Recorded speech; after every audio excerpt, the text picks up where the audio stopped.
गुरुः साक्षात् परब्रह्म तस्मै श्रीगुरवे नमः।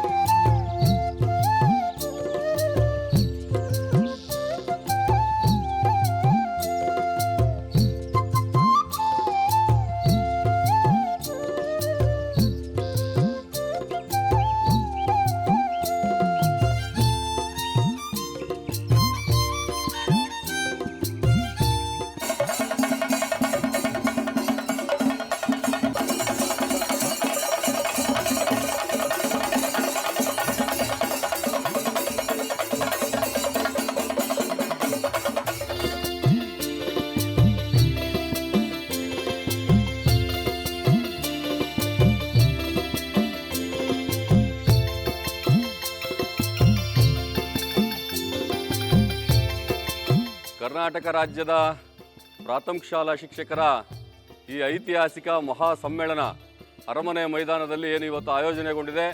ನವ ವಧುವಿನಂತೆ ಶೃಂಗಾರಗೊಂಡಿರುವಂತಹ ಈ ತ್ರಿಪುರವಾಸಿನಿ ಅರಮನೆ ಮೈದಾನದಲ್ಲಿ ರಾಜ್ಯದ ಮೂಲೆ ಮೂಲೆಗಳಿಂದ ಸಹಸ್ರಾರು ಸಂಖ್ಯೆಯಲ್ಲಿ ಶಿಕ್ಷಕರು ಆಗಮಿಸಿದ್ದಾರೆ. ಬಹುಶಃ ಇಂತಹ ಐತಿಹಾಸಿಕ ಕಾರ್ಯಕ್ರಮಕ್ಕೆ ಈ ನಾಡಿನ ಶಿಕ್ಷಕರು ಸಾಕ್ಷೀಭೂತರಾಗಿದ್ದಾರೆ. ಇಂತಹ ಕಾರ್ಯಕ್ರಮವನ್ನು ಈ ರಾಜ್ಯದ ಪ್ರಾಥಮಿಕ ಶಾಲಾ ಶಿಕ್ಷಕರ ಸಂಘದ ರಾಜ್ಯದ ಅಧ್ಯಕ್ಷರಾದಂತಹ ಚಂದ್ರಶೇಖರ ನುಗ್ಲಿ ಅವರ ಅಧ್ಯಕ್ಷತೆಯಲ್ಲಿ ಈ ಕಾರ್ಯಕ್ರಮ ಆಯೋಜನೆಗೊಂಡಿದೆ.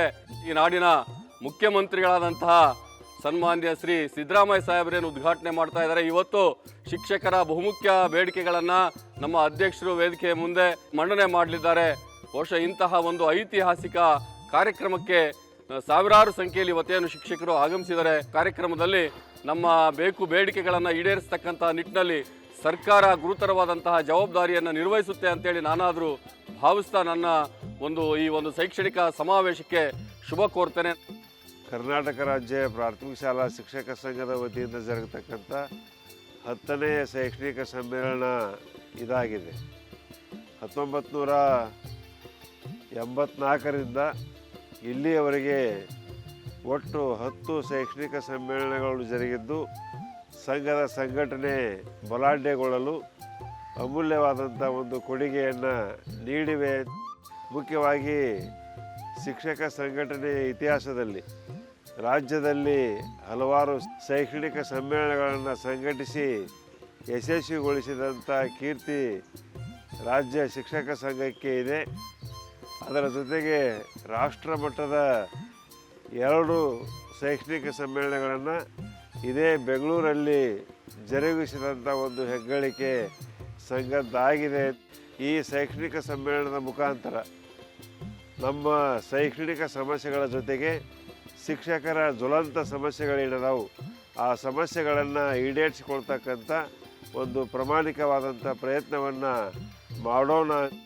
ದೇಶಾದ್ಯಂತ ಏನು ಶಿಕ್ಷಕರಿಗೆ ಅರ್ಹತಾ ಪರೀಕ್ಷೆಯನ್ನು ನಿಗದಿಗೊಳಿಸಲಾಗಿದೆ, ಇದರಿಂದ ಇಡೀ ಶಿಕ್ಷಣ ವ್ಯವಸ್ಥೆಗೆ ಒಂದು ದೊಡ್ಡ ಏಟು ಬಿದ್ದಿದೆ ಅಂತ ಹೇಳಿದರೆ ತಪ್ಪಾಗಲಾರದು. ಈ TETಯನ್ನು ರದ್ದುಗೊಳಿಸ್ತಕ್ಕಂಥ ದಿಸೆಯಲ್ಲಿ ಈಗಾಗಲೇ ದೇಶದ ಸರ್ವೋಚ್ಚ ನ್ಯಾಯಾಲಯಕ್ಕೆ ಮರುಪರಿಶೀಲನಾ ಅರ್ಜಿಯನ್ನು ಸಲ್ಲಿಸಿದ್ದೇವೆ ಮತ್ತು ನವದೆಹಲಿಯಲ್ಲಿಯೂ ಸಹ ಜಂತರ್ ಮಂತರದಲ್ಲಿ 2 ಸಲ ಹೋರಾಟವನ್ನು ಮಾಡಲಾಗಿದೆ. ಇದೇ ರೀತಿಯಾದಂಥ ಒಂದು ಹೋರಾಟವನ್ನು ನಾವು ಮಾಡ್ತೀವಿ. ಶಿಕ್ಷಕರು ಯಾರು ಈ ದಿಶೆಯಲ್ಲಿ ಚಿಂತೆ ಮಾಡ್ತಕ್ಕಂಥ ಒಂದು ಅವಶ್ಯಕತೆ ಇಲ್ಲ ಅಂತ ತಿಳ್ಕೊಂಡು ಈ ಸಂದರ್ಭದಲ್ಲಿ ಹೇಳುತ್ತಾ, ಇವತ್ತು ಆರ್ಟಿಫಿಷಿಯಲ್ ಇಂಟೆಲಿಜೆನ್ಸಿ ಇಡೀ ವಿಶ್ವಾದ್ಯಂತ ಸದ್ದು ಮಾಡ್ತಾ ಇದೆ. ಇದರಿಂದ ಶಿಕ್ಷಣ ಕ್ಷೇತ್ರದಲ್ಲಿ ಭಾಳಷ್ಟು ಬದಲಾವಣೆಗಳಾಗ್ಬೋದು. ಶಿಕ್ಷಕರ ನೇಮಕಾತಿಗೆ ಭಾಳಷ್ಟು ತೊಂದರೆ ಆಗ್ಬೋದು. ಗುಣಾತ್ಮಕವಾದಂಥ ಕಲಿಕೆ, ಪರಿಣಾಮಕಾರಿಯಾದಂಥ ಕಲಿಕೆ ಆಗಲಿಕ್ಕೆ ಸಾಧ್ಯ ಇಲ್ಲ. ಶಿಕ್ಷಣ ಕ್ಷೇತ್ರದಲ್ಲಿ ವಿಶೇಷವಾಗಿ ಬೋಧನಾ ಕ್ಷೇತ್ರದಲ್ಲಿ ಈ ಆರ್ಟಿಫಿಷಿಯಲ್ ಇಂಟೆಲಿಜೆನ್ಸಿಯನ್ನು ತರೋದು ಸೂಕ್ತ ಅಲ್ಲ ಅನ್ನತಕ್ಕಂಥ ಒಂದು ಭಾವನೆ ಸಂಘದ್ದಾಗಿದೆ. ಈ ಒಂದು ಶಿಕ್ಷಕರ ಸಮಸ್ಯೆಗಳಿಗೆ ಸರ್ಕಾರ ಸ್ಪಂದಿಸಿ ನಮ್ಮ ಸಮಸ್ಯೆಗಳ ಬಗೆಹರಿಸಿದ್ದಕ್ಕಾಗಿ ಅವರಿಗೆ ಒಂದು ಧನ್ಯತಾ ಸಮರ್ಪಣಾ ಸಮಾರಂಭ ಹಾಗೂ ಸಂಘದ ಸುವರ್ಣ ಸಂಭ್ರಮೋತ್ಸವ ಹಾಗೂ 100 ಜನ ಗುರುಗಳಿಗೆ ಗುರುವಂದನ ಕಾರ್ಯಕ್ರಮವನ್ನು ಈ ಒಂದು ಕಾರ್ಯಕ್ರಮದಲ್ಲಿ ಹಮ್ಮಿಕೊಳ್ಳಲಾಗಿದೆ. ಈ ಒಂದು ಕಾರ್ಯಕ್ರಮಕ್ಕೆ ಪ್ರತಿ ತಾಲೂಕು ಜಿಲ್ಲಾ ಎಲ್ಲ ಅಧ್ಯಕ್ಷರು ಕಾರ್ಯದರ್ಶಿಗಳು ಸಾಕಷ್ಟು ಶ್ರಮ ವಹಿಸಿ ಈ ಒಂದು ಕಾರ್ಯಕ್ರಮವನ್ನು ಯಶಸ್ವಿಗೊಳಿಸಲಿಕ್ಕೆ ಕಾರಣೀಕರ್ತರಾಗಿದ್ದಾರೆ. ಅವರೆಲ್ಲರಿಗೂ ಕೂಡ ಈ ಕಾರ್ಯಕ್ರಮಕ್ಕೆ ಆಧಾರದಿಂದ ಸ್ವಾಗತವನ್ನು ಕೋರ್ತಾ ಇದ್ದೀನಿ.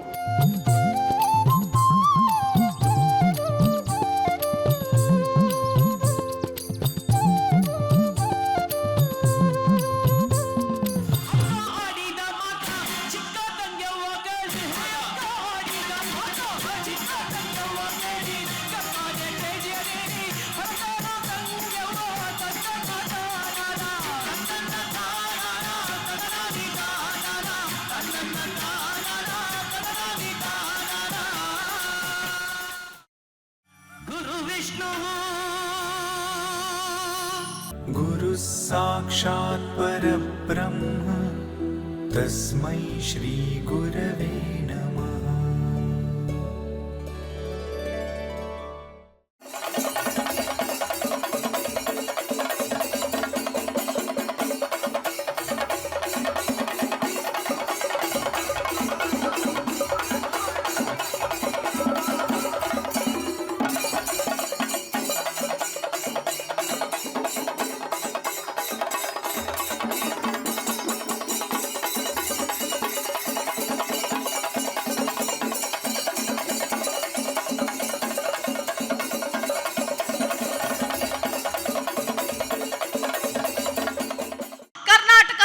ಪ್ರಾಥಮಿಕ ಶಾಲಾ ಶಿಕ್ಷಕರ ಸಂಘಟನೆಯ ಮಹಾ ಸಮ್ಮೇಳನ, ಧನ್ಯತಾ ಸಮಾರಂಭ, ಸಂಘದ ಸುವರ್ಣ ಮಹೋತ್ಸವ ಹಾಗೂ ಗುರುವಂದನಾ ಕಾರ್ಯಕ್ರಮಕ್ಕೆ ಪ್ರೀತಿಯ ಸ್ವಾಗತ. ಬಂಧುಗಳೇ, ಶಿಕ್ಷಕರು ಈ ರಾಷ್ಟ್ರದ ಭದ್ರ ಬುನಾದಿಯನ್ನು ಹಾಕಿಕೊಡೋದರ ಜೊತೆಗೆ ತಮಗೆ ಸಹಕಾರವನ್ನು ನೀಡಿದಂಥ ಮಹನೀಯರನ್ನ ನೆನಪಿಸುವ ಕಾರ್ಯವನ್ನ, ಈ ಒಂದು ಬಲಾಢ್ಯ ಸಂಘಟನೆ 55 ವರ್ಷಗಳ ಕಾಲ ಒಂದು ಸುವರ್ಣ ಮಹೋತ್ಸವವನ್ನು ಆಚರಿಸುವ ಕಾಲಘಟ್ಟದಲ್ಲಿ ಒಂದು ದೊಡ್ಡ ಮಟ್ಟದ ಶೈಕ್ಷಣಿಕ ಸಮ್ಮೇಳನವನ್ನು ನಾವು ಹಮ್ಮಿಕೊಳ್ಬೇಕು. ದಯವಿಟ್ಟು ನೀವು ಹಲವಾರು ನಮ್ಮ ಶಿಕ್ಷಕರ ಬೇಡಿಕೆಯನ್ನು 2017ರಿಂದ ನಾವು ಪರದಾಟ ಮಾಡಿದರೂ ಬಗೆಹರಿದಿತ್ತಿಲ್ಲ. ನೀವು ನಮಗೆ ಹಲವಾರು ಸಮಸ್ಯೆಯನ್ನು ಬಗೆಹರಿಸಿಕೊಟ್ಟಿದ್ದೀರಿ. ಈ ಸಮ್ಮೇಳನವನ್ನು ತಾವುಗಳೇ ಬಂದು ಉದ್ಘಾಟನೆ ಮಾಡಿ ನಮ್ಮ ಶಿಕ್ಷಕರಿಗೆ ತಮ್ಮ ಭರವಸೆಯನ್ನು, ಆಶೀರ್ವಾದವನ್ನು ಮಾಡಬೇಕು ಅಂತ ನಾವು ಗೌರವಾನ್ವಿತ ಮುಖ್ಯಮಂತ್ರಿಗಳು, ಈ ರಾಜ್ಯ ಕಂಡಂಥ ಧೀಮಂತ ರಾಜಕಾರಣಿ, ಇವತ್ತು C&R ನಿಯಮಾವಳಿ 2017ರ ಮರಣ ಶಾಸನವನ್ನು ಹೋಗಲಾಡಿಸಿಕೊಟ್ಟಂಥ ಈ ರಾಜ್ಯ ಕಂಡ ಧೀಮಂತ ಮುಖ್ಯಮಂತ್ರಿಗಳು ಬಡವರ ಬಂಧು ಶ್ರೀ ಸನ್ಮಾನ್ಯ ಸಿದ್ದರಾಮಯ್ಯ ಸಾಹೇಬರನ್ನ ಕೇಳಿಕೊಂಡಾಗ ಎಷ್ಟೇ ಕಾರ್ಯ ಒತ್ತಡ ಇದ್ರೂ ನಮ್ಮ ಶಿಕ್ಷಕರ ಮೇಲಿರುವಂಥ ಈ ಪ್ರೀತಿಗೆ ಆಗಮಿಸಿ ನಮ್ಮ ಕಾರ್ಯಕ್ರಮದಲ್ಲಿ ಆಸೀನರಾಗಿದ್ದಾರೆ. ಹಾಗೆ ಅವರಿಗೆ ಇಡೀ ಕರ್ನಾಟಕದ ರಾಜ್ಯದ ಸಮಸ್ತ ಶಿಕ್ಷಕರ ವತಿಯಿಂದ ಶಿಕ್ಷಣ ರಾಮಯ್ಯ ಪ್ರಶಸ್ತಿಯನ್ನ ಕರ್ನಾಟಕ ರಾಜ್ಯ ಪ್ರಾಥಮಿಕ ಶಾಲಾ ಶಿಕ್ಷಕರ ಸಂಘ ಕೊಟ್ಟು ಅವರನ್ನ ಈ ಸಂದರ್ಭದಲ್ಲಿ ಗೌರವಿಸ್ತಾ ಇದೆ.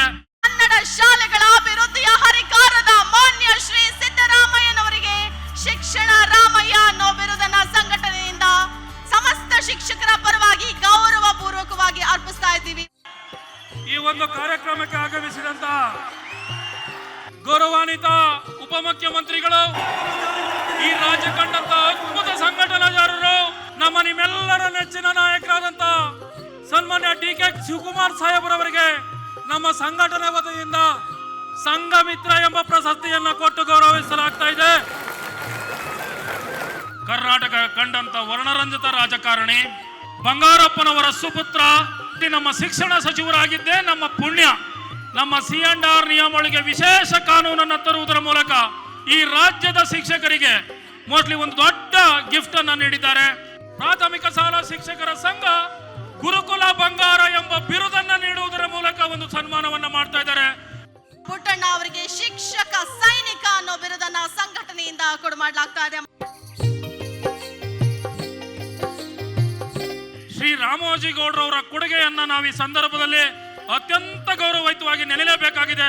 ಪ್ರಾಥಮಿಕ ಶಾಲಾ ಶಿಕ್ಷಕರ C&R ಬದಲಾವಣೆಗೂ ಸಹಕಾರವನ್ನು ನೀಡಿ ನಮ್ಮೊಂದಿಗೆ ಈ ಕಾರ್ಯಕ್ರಮದ ವೇದಿಕೆಯನ್ನು ಹಂಚಿಕೊಂಡಿದ್ದಾರೆ. ಜೀವಪರ ಕಾಳಜಿ ಉಳ್ಳಂತ ಒಬ್ಬ ಮಹಾನ್ ವ್ಯಕ್ತಿಯ, ಒಬ್ಬ ಸಾಹಿತಿಯನ್ನು ತೋರಿಸಿಕೊಟ್ಟಂತ ನಮ್ಮ ಬರಗೂರು ರಾಮಚಂದ್ರ ಪ್ರಭುರು ವೇದಿಕೆ ಮೇಲೆ ಆಸೀನರಾಗಿದ್ದಾರೆ. ವೇದಿಕೆ ಮೇಲಿರುವ ಗಣ್ಯರ ಪರವಾಗಿ ಮತ್ತು ನಮ್ಮ C&R ವಿರುದ್ಧ ಹೋರಾಟದಲ್ಲಿ ಅವರು ಸಹಕರಿಸಿದ್ದಕ್ಕೆ ಧನ್ಯವಾದಗಳನ್ನು ಸಹ ಈ ಸಂದರ್ಭದಲ್ಲಿ ಅರ್ಪಿಸ್ತಾ ಇದ್ದೇವೆ. ಬಂಧುಗಳೇ, ಕನ್ನಡ ಚಲನಚಿತ್ರ ನಟರು, ನಾಯಕರು ಮತ್ತು MDCC ಬ್ಯಾಂಕಿನ ಅಧ್ಯಕ್ಷರು ಆದಂತಹ ಶ್ರೀ ಸಚಿನ್ ಚಲುರಾಣ್ ಸ್ವಾಮಿ ಅವರು ಆಗಮಿಸಿದ್ದಾರೆ. ಅವರಿಗೂ ಈ ಸಂದರ್ಭದಲ್ಲಿ ತುಂಬು ಹೃದಯ ಸ್ವಾಗತವನ್ನ ಬಯಸ್ತಾ ಇದ್ದೀನಿ. ಕರ್ನಾಟಕದಿಂದ ಮೋಸ್ಟ್ಲಿ ರಾಷ್ಟ್ರ ಮಟ್ಟದಲ್ಲಿ ಹೋಗಿ ಸಂಘಟನೆ ಮಾಡುವ ತಾಕತ್ತನ್ನ ಮೋಸ್ಟ್ಲಿ ಪ್ರಾಥಮಿಕ ಶಾಲಾ ಶಿಕ್ಷಕರ ಸಂಘವನ್ನ ಕಟ್ಟುವುದರ ಜೊತೆಗೆ ಈ ರಾಷ್ಟ್ರದ AAPTF ನ ಅಧ್ಯಕ್ಷರಾಗಿ ನಮ್ಮ ಸಂಘಟನೆಯ ಬೆನ್ನೆಲುಬಾಗಿರುವಂತಹ ಶ್ರೀ ಬಸವರಾಜ್ ಕುರಿಕಾರ್ ಸಾಹೇಬ್ರವರು ಆಗಮಿಸಿ ಈ ಕಾರ್ಯಕ್ರಮದ ಯಶಸ್ವಿಗೆ ಸಹಕಾರವನ್ನ ನೀಡ್ತಾ ಇದ್ದಾರೆ. ಇಡೀ ಸಮಸ್ತ ಶಿಕ್ಷಕರ ಪರವಾಗಿ, ವೇದಿಕೆಯಲ್ಲಿರುವ ಗಣ್ಯರ ಪರವಾಗಿ ಅವರಿಗೆ ತುಂಬು ಹೃದಯ ಸ್ವಾಗತವನ್ನು ನಾನು ಬಯಸ್ತಾ ಇದ್ದೀನಿ. ಕರ್ನಾಟಕ ರಾಜ್ಯ ಪ್ರಾಥಮಿಕ ಶಾಲಾ ಶಿಕ್ಷಕರ ಸಂಘದ ಮತ್ತೊಬ್ಬ ಗೌರವಾನ್ವಿತ ಅಧ್ಯಕ್ಷರು, ನಿಕಟಪೂರ್ವ ಅಧ್ಯಕ್ಷರಾದ ನಾರಾಯಣ ಸ್ವಾಮಿ ಅಣ್ಣನವರು ಕರ್ನಾಟಕ ರಾಜ್ಯ ಪ್ರಾಥಮಿಕ ಶಾಲಾ ಶಿಕ್ಷಕರ ಸಂಘದ ವತಿಯಿಂದ ತುಂಬು ಹೃದಯ ಸ್ವಾಗತವನ್ನು ಬಯಸ್ತಾ ಇದ್ದೀವಿ. ನೌಕರರ, ಶಿಕ್ಷಕರ ಬೇಕು ಬೇಡಿಕೆಗಳ ಪರವಾಗಿ ಧ್ವನಿಯನ್ನು ಎತ್ತುವಂತಹ, ಈ ಸಮಾಜ ಕೆಟ್ಟುವಂತಹ ಕೆಲಸವನ್ನ ಮಾಡ್ತಿರುವಂತಹ ಶಿವರುದ್ರಯ್ಯ ಸಾಹೇಬ್ರವರು ಖಜಾಂಚಿಗಳು, ಕರ್ನಾಟಕ ರಾಜ್ಯ ಸರ್ಕಾರಿ ನೌಕರರ ಸಂಘ, ಅವರಿಗೆ ನಾನು ತುಂಬು ಹೃದಯ ಸ್ವಾಗತವನ್ನ ಬಯಸ್ತಾ ಇದ್ದೀನಿ. ನಿಕಟಪೂರ್ವ ಕರ್ನಾಟಕ ರಾಜ್ಯ ಪ್ರಾಥಮಿಕ ಶಾಲಾ ಶಿಕ್ಷಕರ ಸಂಘದ ಅಧ್ಯಕ್ಷರು, C&R ಹೋರಾಟದ ರೂವಾರಿಗಳು, ಸಂಘಟನೆಯ ಬದುಕಿನಲ್ಲಿ ತ್ಯಾಗವನ್ನ ಮಾಡಿ ನಮಗೆಲ್ಲ ಅಮರ ನಾಯಕರಾಗಿರುವಂತಹ ನಮ್ಮ ನಿಮ್ಮೆಲ್ಲರ ಪ್ರೀತಿಯ ಮಂಡ್ಯದ ಗಂಡು ಶ್ರೀಯುತ ನಾಗೇಶ್ ಅಣ್ಣನವರು, ಸನ್ಮಾನ್ಯ ಮುಖ್ಯಮಂತ್ರಿಗಳು ನಮ್ಮ ಸಂಘಟನೆಯ ಪ್ರಮುಖರಿಗೆ ಸನ್ಮಾನವನ್ನು ಮಾಡುವುದರ ಮೂಲಕ ಅವರಿಗೆ ಅಭಿನಂದನೆಯನ್ನು ಸಲ್ಲಿಸಬೇಕು ಅಂತ ಕೇಳ್ಕೊತಾ ಇದ್ದೀನಿ.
ನಮ್ಮ ಸಂಘಟನೆಯ ಬೆನ್ನೆಲುಬು, 33% ಮೀಸಲಾತಿ ಕೊಟ್ಟಿರುವ ಏಕೈಕ ರಾಜ್ಯದ ಸಂಘಟನೆಯ ಉಪಾಧ್ಯಕ್ಷರು ನಮ್ಮ ಪದ್ಮಲತಾ ಅಕ್ಕನವರು ಈ ಸಂದರ್ಭದಲ್ಲಿ ಆಸೀನರಿದ್ದಾರೆ.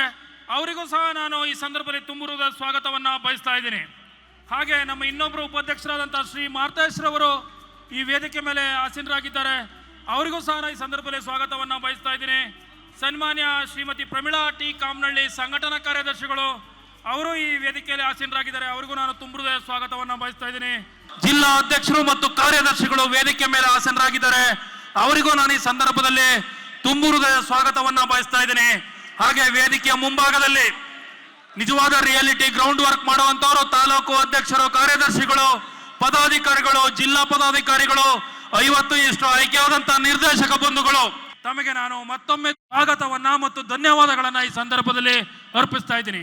ಹಾಗೆ ನಮ್ಮ 100 ಜನ ಶಿಕ್ಷಕರನ್ನ ನಮ್ಮ ಸಂಘಟನೆ ವತಿಯಿಂದ ಈ ಒಂದು ಸುವರ್ಣ ಮಹೋತ್ಸವದ ಸಂದರ್ಭದಲ್ಲಿ ಈ ರಾಜ್ಯದ ಶಿಕ್ಷಣ ತೇರನ್ನ ಎಳಿತಿರುವಂತಹ ಮಹನೀಯ 100 ಜನ ಶಿಕ್ಷಕ ಬಂಧುಗಳನ್ನ ಸನ್ಮಾನವನ್ನ ಮಾಡಬೇಕು ಅಂತ ಹೇಳಿದಾಗ, ನಿಮ್ಮ ಜಿಲ್ಲೆಯಿಂದಲೇ ಅದ್ಭುತ ರತ್ನಗಳನ್ನ ತಮ್ಮ ತ್ಯಾಗವನ್ನ ಮಾಡುತ್ತಾ ಮಕ್ಕಳ ಭವಿಷ್ಯಕ್ಕೋಸ್ಕರ ದುಡಿತಾ ಇರುವಂತ ನಿಸ್ವಾರ್ಥ ಶಿಕ್ಷಕರನ್ನ ಆಯ್ಕೆ ಮಾಡಿಕೊಟ್ಟಂತ ಏನು ಇವತ್ತು ಪ್ರಶಸ್ತಿಯನ್ನ ಸ್ವೀಕರಿಸ್ತಾ ಇದ್ದೀರೋ ಆ ಶಿಕ್ಷಕರು ವೇದಿಕೆಯ ಬಲಭಾಗದಲ್ಲಿ ಆಸೀನರಾಗಿದ್ದೀರಿ. ನಿಮಗೂ ಸಹ ನಾನು ಈ ಸಂದರ್ಭದಲ್ಲಿ ತುಂಬು ಹೃದಯ ಸ್ವಾಗತವನ್ನ ಬಯಸ್ತಾ ಇದ್ದೀನಿ. ಹಾಗೆ ಈ ಕಾರ್ಯಕ್ರಮಕ್ಕೆ ಪ್ರತ್ಯಕ್ಷವಾಗಿ ಪರೋಕ್ಷವಾಗಿ ಸಹಕರಿಸಿದಂತಹ ಎಲ್ಲ ನನ್ನ ಶಿಕ್ಷಕ ಬಂಧುಗಳಿಗೆ, ಪತ್ರಕರ್ತ ಬಿಂದುಗಳಿಗೆ, ಹಾಗೆ ಪೊಲೀಸ್ ಸಿಬ್ಬಂದಿ ವರ್ಗದವರಿಗೆ ಮತ್ತು ನಮ್ಮ ಸಂಘಟನೆಯ ಜೊತೆ ನಿಂತ ಇತರ ಸಂಘಟನೆಯೊಳಗೆ ಎಲ್ಲ ಸಂಘಟನೆಯ ಪ್ರಮುಖರಿಗೂ ಸಹ ನಾನು ಈ ಸಂದರ್ಭದಲ್ಲಿ ಈ ಕಾರ್ಯಕ್ರಮಕ್ಕೆ ತುಂಬು ಹೃದಯ ಸ್ವಾಗತವನ್ನ ಬಯಸ್ತಾ ಕಾರ್ಯಕ್ರಮದ ಉದ್ಘಾಟನೆ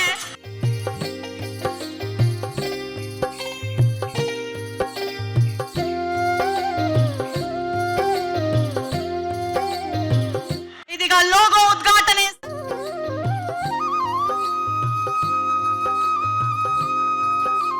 ಸನ್ಮಾನ್ಯ ಶಿಕ್ಷಣ ಸಚಿವರಾದಂತಹ ಮಧು ಬಂಗಾರಪ್ಪನವರು ಹಾಗೆಯೇ ಎಲ್ಲ ಅತಿಥಿಗಳು ಕರ್ನಾಟಕ ರಾಜ್ಯ ಪ್ರಾಥಮಿಕ ಶಾಲಾ ಶಿಕ್ಷಕರ ಸಂಘ ವತಿಯಿಂದ ರಾಜ್ಯ ಮಟ್ಟದ ಶೈಕ್ಷಣಿಕ ಮಹಾ ಸಮ್ಮೇಳನದ ಧನ್ಯತಾ ಸಮರ್ಪಣೆ ಹಾಗೂ ಸುವರ್ಣೋತ್ಸವದ ಸಮಾರಂಭದ ಈ ಸುವರ್ಣ ಸೌರಭ ಅನ್ನುವಂತಹ ಸ್ಮರಣ ಸಂಚಿಕೆ ನಿಮ್ಮ ಮುಂದೆ ಲೋಕಾರ್ಪಣೆಯಾಗಿದೆ.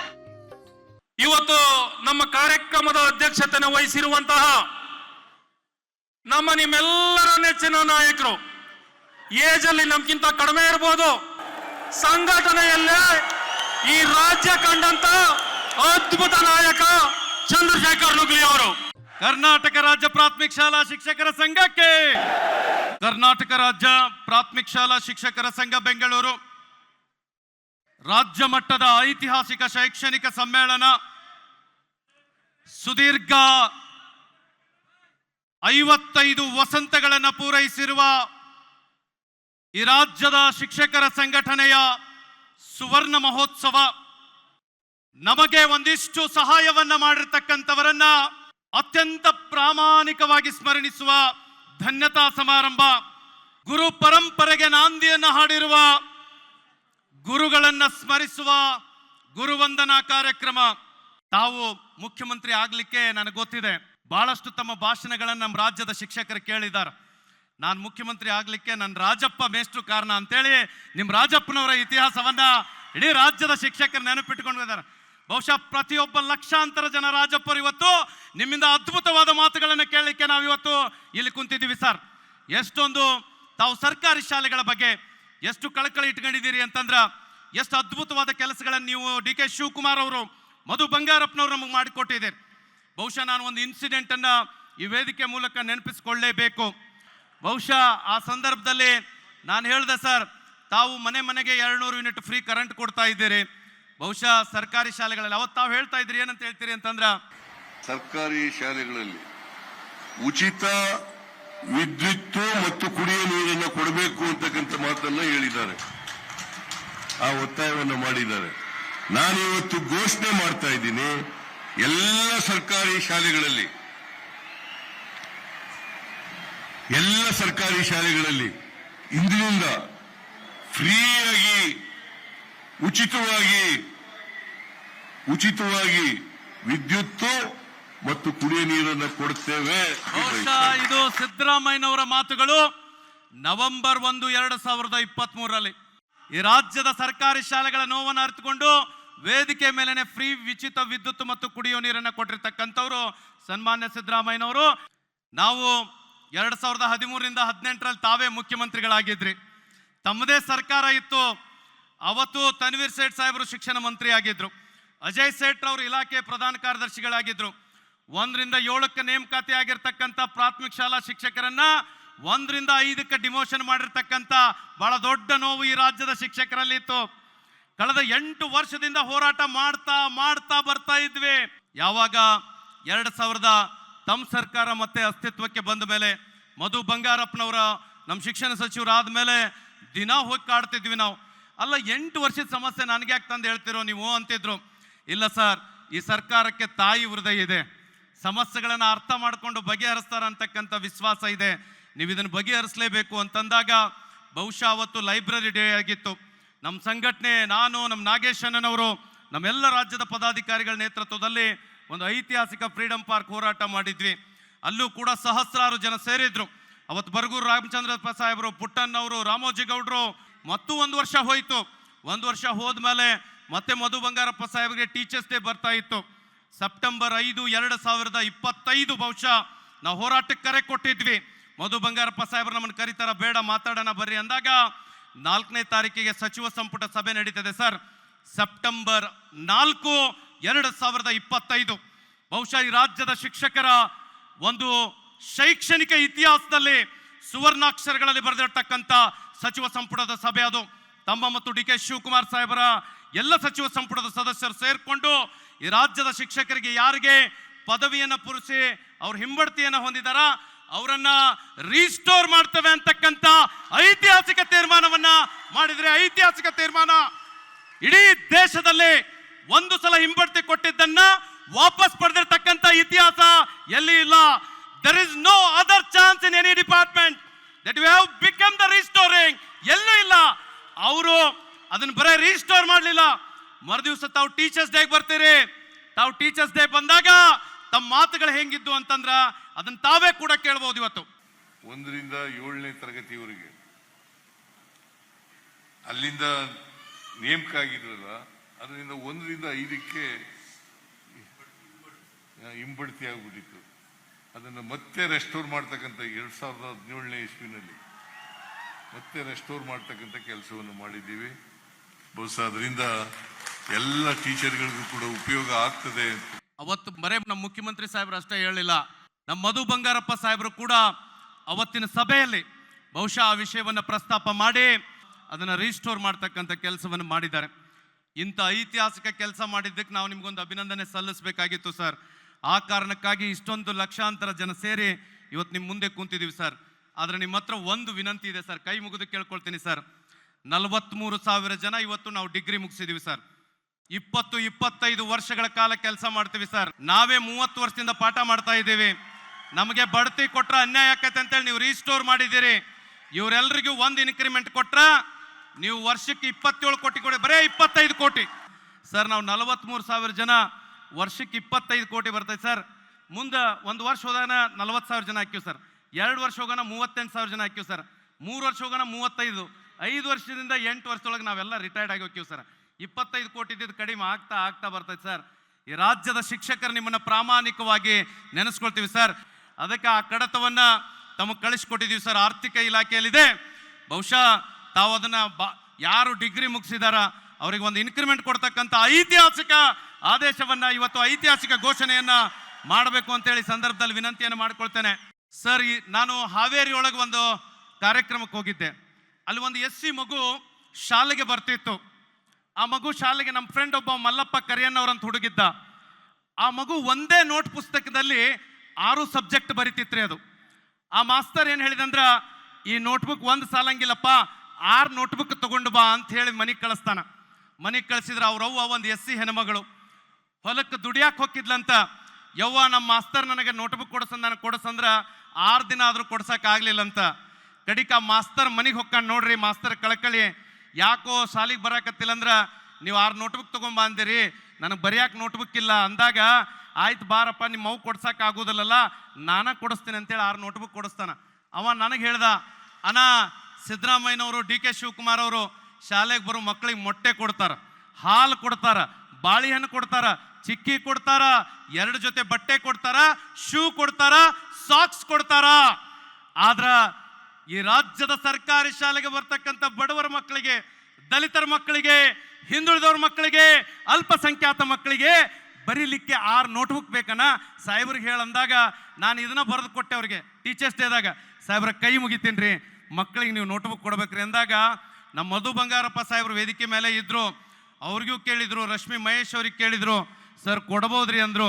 ಬಹುಶಃ ಅವತ್ತು ಅವ್ರು ಘೋಷಣೆ ಮಾಡಿದಾರ ಬಜೆಟ್ನಲ್ಲೂ ಕೂಡ ಈ ರಾಜ್ಯದ ಸರ್ಕಾರಿ ಶಾಲೆ ಮಕ್ಕಳಿಗೆ ತಾವು 6 ನೋಟ್ ಪುಸ್ತಕಗಳನ್ನು ಕೊಡಬೇಕು ಅಂತಕ್ಕಂಥ ವಿನಂತಿಯನ್ನು ಮಾಡ್ಕೊಳ್ತೀನಿ ಸರ್. ನಾನು ಬಹುಶಃ ಕಳೆದ 10 ವರ್ಷಗಳಲ್ಲಿ ಸರ್, ಕಳೆದ 10 ವರ್ಷಗಳಲ್ಲಿ 2005ರಲ್ಲಿ ರಾಜ್ಯದಲ್ಲಿ ಸರ್ಕಾರಿ ಶಾಲೆಗಳಿಗೆ ನಲಿಕಲಿ ಪದ್ಧತಿ ಜಾರಿಗೆ ಬಂತು. 1, 2, 3ನೇ ತರಗತಿಯ ಮಕ್ಕಳನ್ನ ಕೂಡಿಸಿ ಬೋಧಿಸ್ತಕ್ಕಂಥ ಪದ್ಧತಿ ಅದು. ಇವತ್ತು 20 ವರ್ಷಗಳ ನಂತರ ನಿಮ್ಮ ಸರ್ಕಾರ ಒಂದು ಐತಿಹಾಸಿಕ ತೀರ್ಮಾನ ಮಾಡಿದೆ. ರಾಜ್ಯದ 40,000 ಶಾಲೆಗಳಲ್ಲಿ 27,000 ಶಾಲೆಗಳಲ್ಲಿ ನಲಿಕಲಿಯನ್ನ ಮಧು ಬಂಗಾರಪ್ಪನವರು ತಮ್ಮ ನೇತೃತ್ವದಲ್ಲಿ ಮಾಡಿರ್ತಕ್ಕಂಥದ್ದು ಇತಿಹಾಸ. ನಾವು ಇನ್ನು 5ರಿಂದ 10 ವರ್ಷ ಸಮಯ ಕೇಳ್ತೀವಿ ಸರ್ ನಿಮ್ಮ ಹತ್ರ. 17 ಲಕ್ಷ ಮಕ್ಕಳೇನು ಸರ್ಕಾರಿ ಶಾಲೆಯಲ್ಲಿ ಕಡಿಮೆ ಆಗಿದ್ವಲ್ಲ, ತಾವು ನಲಿಕಲಿ ರದ್ದು ಮಾಡಿದ್ದೀರಿ. ರಾಜ್ಯದ ಎಲ್ಲ ಸರ್ಕಾರಿ ಶಾಲೆಗಳಿಗೆ LKG UKG ಅನ್ನ ಪ್ರಾರಂಭ ಮಾಡಬೇಕು ಅಂತ ಒತ್ತಾಯ ಮಾಡ್ತೇನೆ ಸರ್ ನಾನು. ಈಗ 10,000 3,000 ಶಾಲೆಗಳಲ್ಲಿ ಮಾಡ್ತಾ ಇದ್ದೀರಿ. ಯಾಕೆ ಅಂತಂದ್ರ, ಯಾರು ಇವತ್ತು ಬಡವರ ಮಕ್ಕಳು, ದಲಿತರ ಮಕ್ಕಳು, ರೈತರ ಮಕ್ಕಳು ಯಾರು ಕೂಡ 6 ವರ್ಷದ ಬರ ಮಕ್ಕಳನ್ನ ಮನೆಗೆ ಇಟ್ಕೊಳ್ಳೋದಿಲ್ಲ. ಯಾವ ಸರ್ಕಾರಿ ಶಾಲೆಗಳಲ್ಲಿ LKG UKG ಪ್ರಾರಂಭ ಆಗಿ ಒಂದು ಕಡೆ ನಲಿಕಲಿ ರದ್ದಾದ್ರ ಈ ರಾಜ್ಯದಲ್ಲಿ ಸರ್ಕಾರಿ ಶಾಲೆಗೆ ಲಕ್ಷೋಪಲಕ್ಷ ರೀತಿಯಲ್ಲಿ ಮಕ್ಕಳನ್ನ ದಾಖಲೆ ಮಾಡಿಸ್ತೇವೆ ಅಂತಕ್ಕಂಥ ಮಾತನ್ನ ಈ ಸಂದರ್ಭದಲ್ಲಿ ಹೇಳಿಕೆ ಬಯಸ್ತಾ ಇದ್ದೇನೆ. Teachers R meant for teaching, teachers R meant for teaching. ನೀವು ಜಾರಿಗೆ ತರ್ತಕ್ಕಂಥ ಎಲ್ಲ ಕೆಲಸಗಳನ್ನು ಪ್ರಾಮಾಣಿಕವಾಗಿ ಮಾಡ್ತಾ ಇದ್ದೀವಿ ಸರ್. ಈ ಸರ್ಕಾರದ ಬದ್ಧತೆ ಯೋಜನೆಗಳಾಗಿರ್ತಕ್ಕಂಥ ನಾಗಮೋಹನ್ ದಾಸ್ರವರ ಸರ್ವೆ ಸಮೀಕ್ಷೆಗೆ ನಮ್ಮನ್ನು ಹಾಕಿದ್ರಿ ಸರ್. ಶಿಕ್ಷಕರು ನಾವು ಎಷ್ಟು ಕಷ್ಟಪಟ್ಟು ನಿಮ್ಮ ಸರ್ಕಾರದ ಯೋಜನೆ, ನಮ್ಮ ಸರ್ಕಾರದ ಯೋಜನೆ ಅಂತೇಳಿ ಎಷ್ಟೇ ತ್ರಾಸಾದ್ರೂ ಕೂಡ ತಾವು ಮೈಸೂರಿನಲ್ಲಿ ದಸರಾದಲ್ಲಿದ್ರು ಕೂಡ ನಾವು ದಸರಾ ರಜೆ ತೆಗೆದುಕೊಳ್ಳದೆ ಕೂಡ ನಾವೇನ್ ಮಾಡಿದೀವಿ, ಸಮೀಕ್ಷೆಯನ್ನು ಮಾಡಿಕೊಟ್ಟಿದ್ದೇವೆ. ಜೊತೆಗೆ ಹಿಂದುಳಿದ ವರ್ಗದ ಆಯೋಗದ ಸಮೀಕ್ಷೆ ನಡೀತು ಸರ್. ಬಹುಶಃ ದೀಪಾವಳಿ ಹಬ್ಬ ಇತ್ತು ಸರ್, ಎಲ್ಲರೂ ಕೂಡ ಸಮೀಕ್ಷೆ ಮಾಡ್ತಾ ಇದ್ವಿ. ನಾನು ಪುಟ್ಟಣ್ಣವರು ರಾಮೋಜಿ ಗೌಡರು ಬಂದು ತಮ್ಮ ಹತ್ರ ಕೈ ಮುಗಿತೀವಿ ಸರ್, ಒಂದು 10 ದಿವಸ ತಾವು ರಜಾ ಕೊಡಬೇಕು ಅಂದಾಗ DK ಶಿವಕುಮಾರ್ ಅವರು ತಾವಿಬ್ರು ಇದ್ದು ಸಭೆಯಲ್ಲಿ ಹೇಳ್ತೀರಿ ಖಂಡಿತವಾಗ್ಲು ಅಂತ ಹೇಳಿ. ಜೊತೆಗೆ ಸರ್ ತಮ್ಮ ಇನ್ನೊಂದು ಅದ್ಭುತವಾದ ವಿಷಯ ಸರ್, ಸುಪ್ರೀಂ ಕೋರ್ಟ್ ಇತ್ತೀಚೆಗೆ ಒಂದು ಆದೇಶ ಮಾಡ್ತೀವಿ ಸರ್, ನಮಗ 20-30 ವರ್ಷ ನಾವು ಸೇವೆ ಸಲ್ಲಿಸಿದ್ರು ಮತ್ತೇನ್ ಬರಿಬೇಕಂತ ಆದೇಶ ಮಾಡೈತ್ರಿ, ಪರೀಕ್ಷೆ ಬರಿಬೇಕಂತ ಆದೇಶ ಮಾಡೈತಿ. ಬಹುಶಃ ಭಾರತ ದೇಶದ ಇತಿಹಾಸದಲ್ಲೇನೆ ಕರ್ನಾಟಕ ಸರ್ಕಾರ ತಾವು DK ಶಿವಕುಮಾರ್ ಅವರು ಮಧು ಬಂಗಾರಪ್ಪನವರು ಸುಪ್ರೀಂ ಕೋರ್ಟಿನ ಅಂತಿಮ ತೀರ್ಪೇನು ಬರ್ತದೆ ನೋಡೋಣ, ಅಲ್ಲಿವರೆಗೆ TET ಅನ್ನ ಎಕ್ಸೆಂಪ್ಟ್ ಮಾಡಿ ಬಡ್ತಿಯನ್ನ ಕೊಟ್ಟಿರ್ತಕ್ಕಂಥ ಸರ್ಕಾರ ಅದು ನಿಮ್ಮ ನೇತೃತ್ವದ ಸರ್ಕಾರ. ಕಳೆದ 15 ದಿನಗಳ ಹಿಂದೆ 3-4 ವರ್ಷದಿಂದ ಬಡ್ತಿ ನಿಂತಿದ್ದು ಸರ್. 3,000 ಜನ ನಮ್ಮ ಪ್ರಾಥಮಿಕ ಶಾಲಾ ಶಿಕ್ಷಕರು ನಿವೃತ್ತಿ ಆಗೋರು ಹಿರಿಯ ಮುಖ್ಯ ಗುರುಗಳಾಗಿದ್ದಾರೆ. ನಿನ್ನೆ ಕೂಡ ಸರ್ ನಾವು ಬೆಂಗಳೂರಿನ ಕಡೆ ಬರ್ತಾ ಇದ್ವಿ, ನಮ್ಮ ವೃಂದ ಮತ್ತು ನೇಮಕಾತಿ ನಿಯಮಗಳ ತಿದ್ದುಪಡಿಯಾಗಿ ನಮಗೆ ಇವತ್ತೇನಾಗಿದ್ದಾವೆ ಅಂತಂದ್ರೆ ಅಂತಿಮ ಅಧಿಸೂಚನೆಗಳು ಬಂದಿದ್ದಾವೆ. ಬಹುಶಃ ಈ ರಾಜ್ಯದ ಪ್ರಾಥಮಿಕ ಶಾಲಾ ಶಿಕ್ಷಕರು ನಿಮ್ಮ ಜೊತೆ ಗಟ್ಟಿಯಾಗಿ ನಿಲ್ತವೆ ಸರ್. ಆದರೆ ಇವತ್ತು ನಮಗೆ ಕಲಿಸೋದಕ್ಕಿಂತ ಹೆಚ್ಚು ಬೇರೆ ಬೇರೆ ಕೆಲಸದ ಒತ್ತಡಗಳಾಗಿದ್ದಾವೆ ಸರ್. ಇವತ್ತು 4ರಿಂದ 5 ಜನ ಟೀಚರ್ಸ್ ಅನ್ನ BLO ಡ್ಯೂಟಿಗೆ ತೆಗೆದುಕೊಳ್ತಾ ಇದ್ದಾರ, ಏನು ಸ್ಪೆಷಲ್ ಸರ್ವೆ ಮಾಡಕ್ ತೆಗೆದುಕೊಳ್ತಾ ಇದ್ದಾರ. ನಾವು ನಿಮ್ಮ ಹತ್ರ ಕೈ ಮುಗಿದು ಕೇಳ್ಕೊಳ್ತೇವೆ ಸರ್, ಶಿಕ್ಷಕರಿಗೆ ಇನ್ನಿತರ ಚಟುವಟಿಕೆಗಳಿಂದ ಮುಕ್ತ ಮಾಡ್ತಕ್ಕಂಥ ಕೆಲಸವನ್ನ ತಾವು ಮಾಡಬೇಕು ಅಂತಕ್ಕಂಥದ್ದು. ತಾವು ಇತ್ತೀಚೆಗೆ ಸರ್ ವೈದ್ಯರಿಗೆ ಒಂದು ಕಾನೂನನ್ನ ರೂಪಿಸಿದ್ರಿ, ಯಾರಾದರೂ ವೈದ್ಯರ ಮೇಲೆ ಹಲ್ಲೆಗಳಾದ್ರ ಅದಕ್ಕೊಂದು ಕಾನೂನು ರೂಪಿಸಿದ್ರಿ. ಅದೇ ಮಾದರಿಯಲ್ಲಿ ಇವತ್ತು ಶಿಕ್ಷಕರಿಗೂ ಕೂಡ ಅವರ ರಕ್ಷಣೆಗಾಗಿ ಒಂದು ಕಾನೂನನ್ನ ರೂಪಿಸುವ ಅವಶ್ಯಕತೆ ಇದೆ. ಇವತ್ತು ನಾವೇನು ತಪ್ಪು ಮಾಡದೇ ಇದ್ರೂ ಕೂಡ ನಮ್ಮ ಮೇಲೆ ಸಾಕಷ್ಟು ಆಪಾದನೆಗಳು ಬರ್ತಾ ಇದ್ದಾವೆ. ತಾವೊಂದು ಕಾನೂನು ಜಾರಿ ಮಾಡಬೇಕು.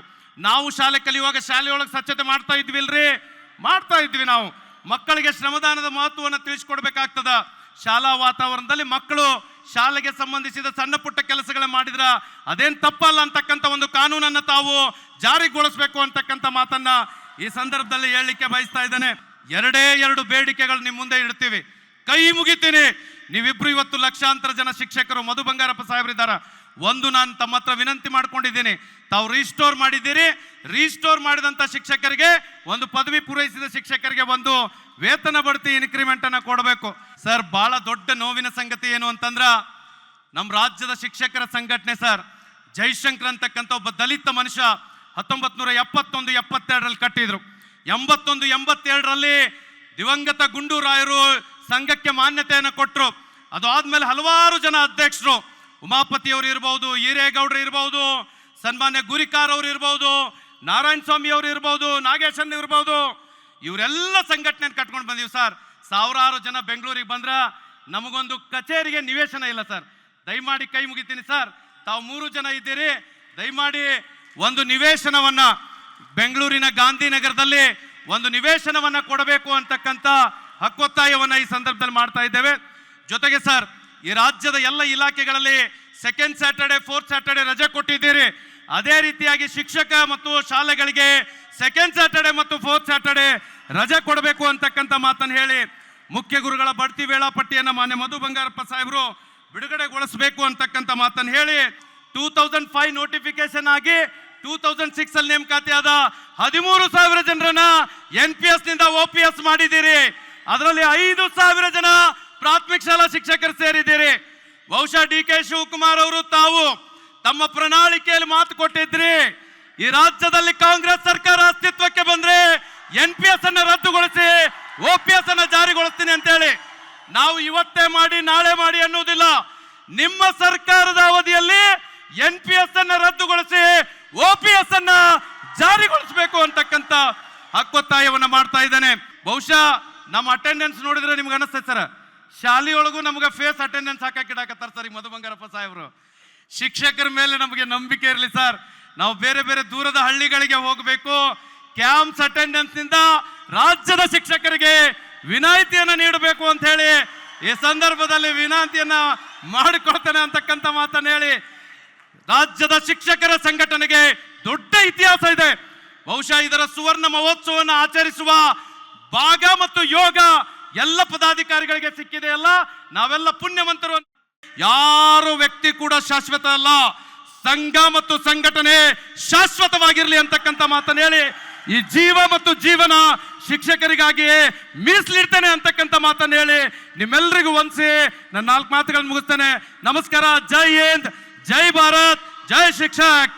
ಕರ್ನಾಟಕ ರಾಜ್ಯ ಪ್ರಾಥಮಿಕ ಶಾಲಾ ಶಿಕ್ಷಕರ ಸಂಘಕ್ಕೆ ಇತರೆ ಡಿಪಾರ್ಟ್ಮೆಂಟ್ಗಳು ಈಗ BLO ಅದೊಂದೇ ಅಲ್ಲ, ಜಾತಿ ಗಣತಿ ಮತ್ತೊಂದು ಎಲ್ಲವನ್ನೂ ಕೂಡ ಒಂದು ಶಾಲೆಯಲ್ಲಿ 500 ಮಕ್ಕಳಿದ್ರೆ ಅಷ್ಟೂ ಜನ ಟೀಚರ್ಸ್ನ ತಗೊಂಡ್ಬಿಟ್ಟಿದ್ದಾರೆ ಸರ್.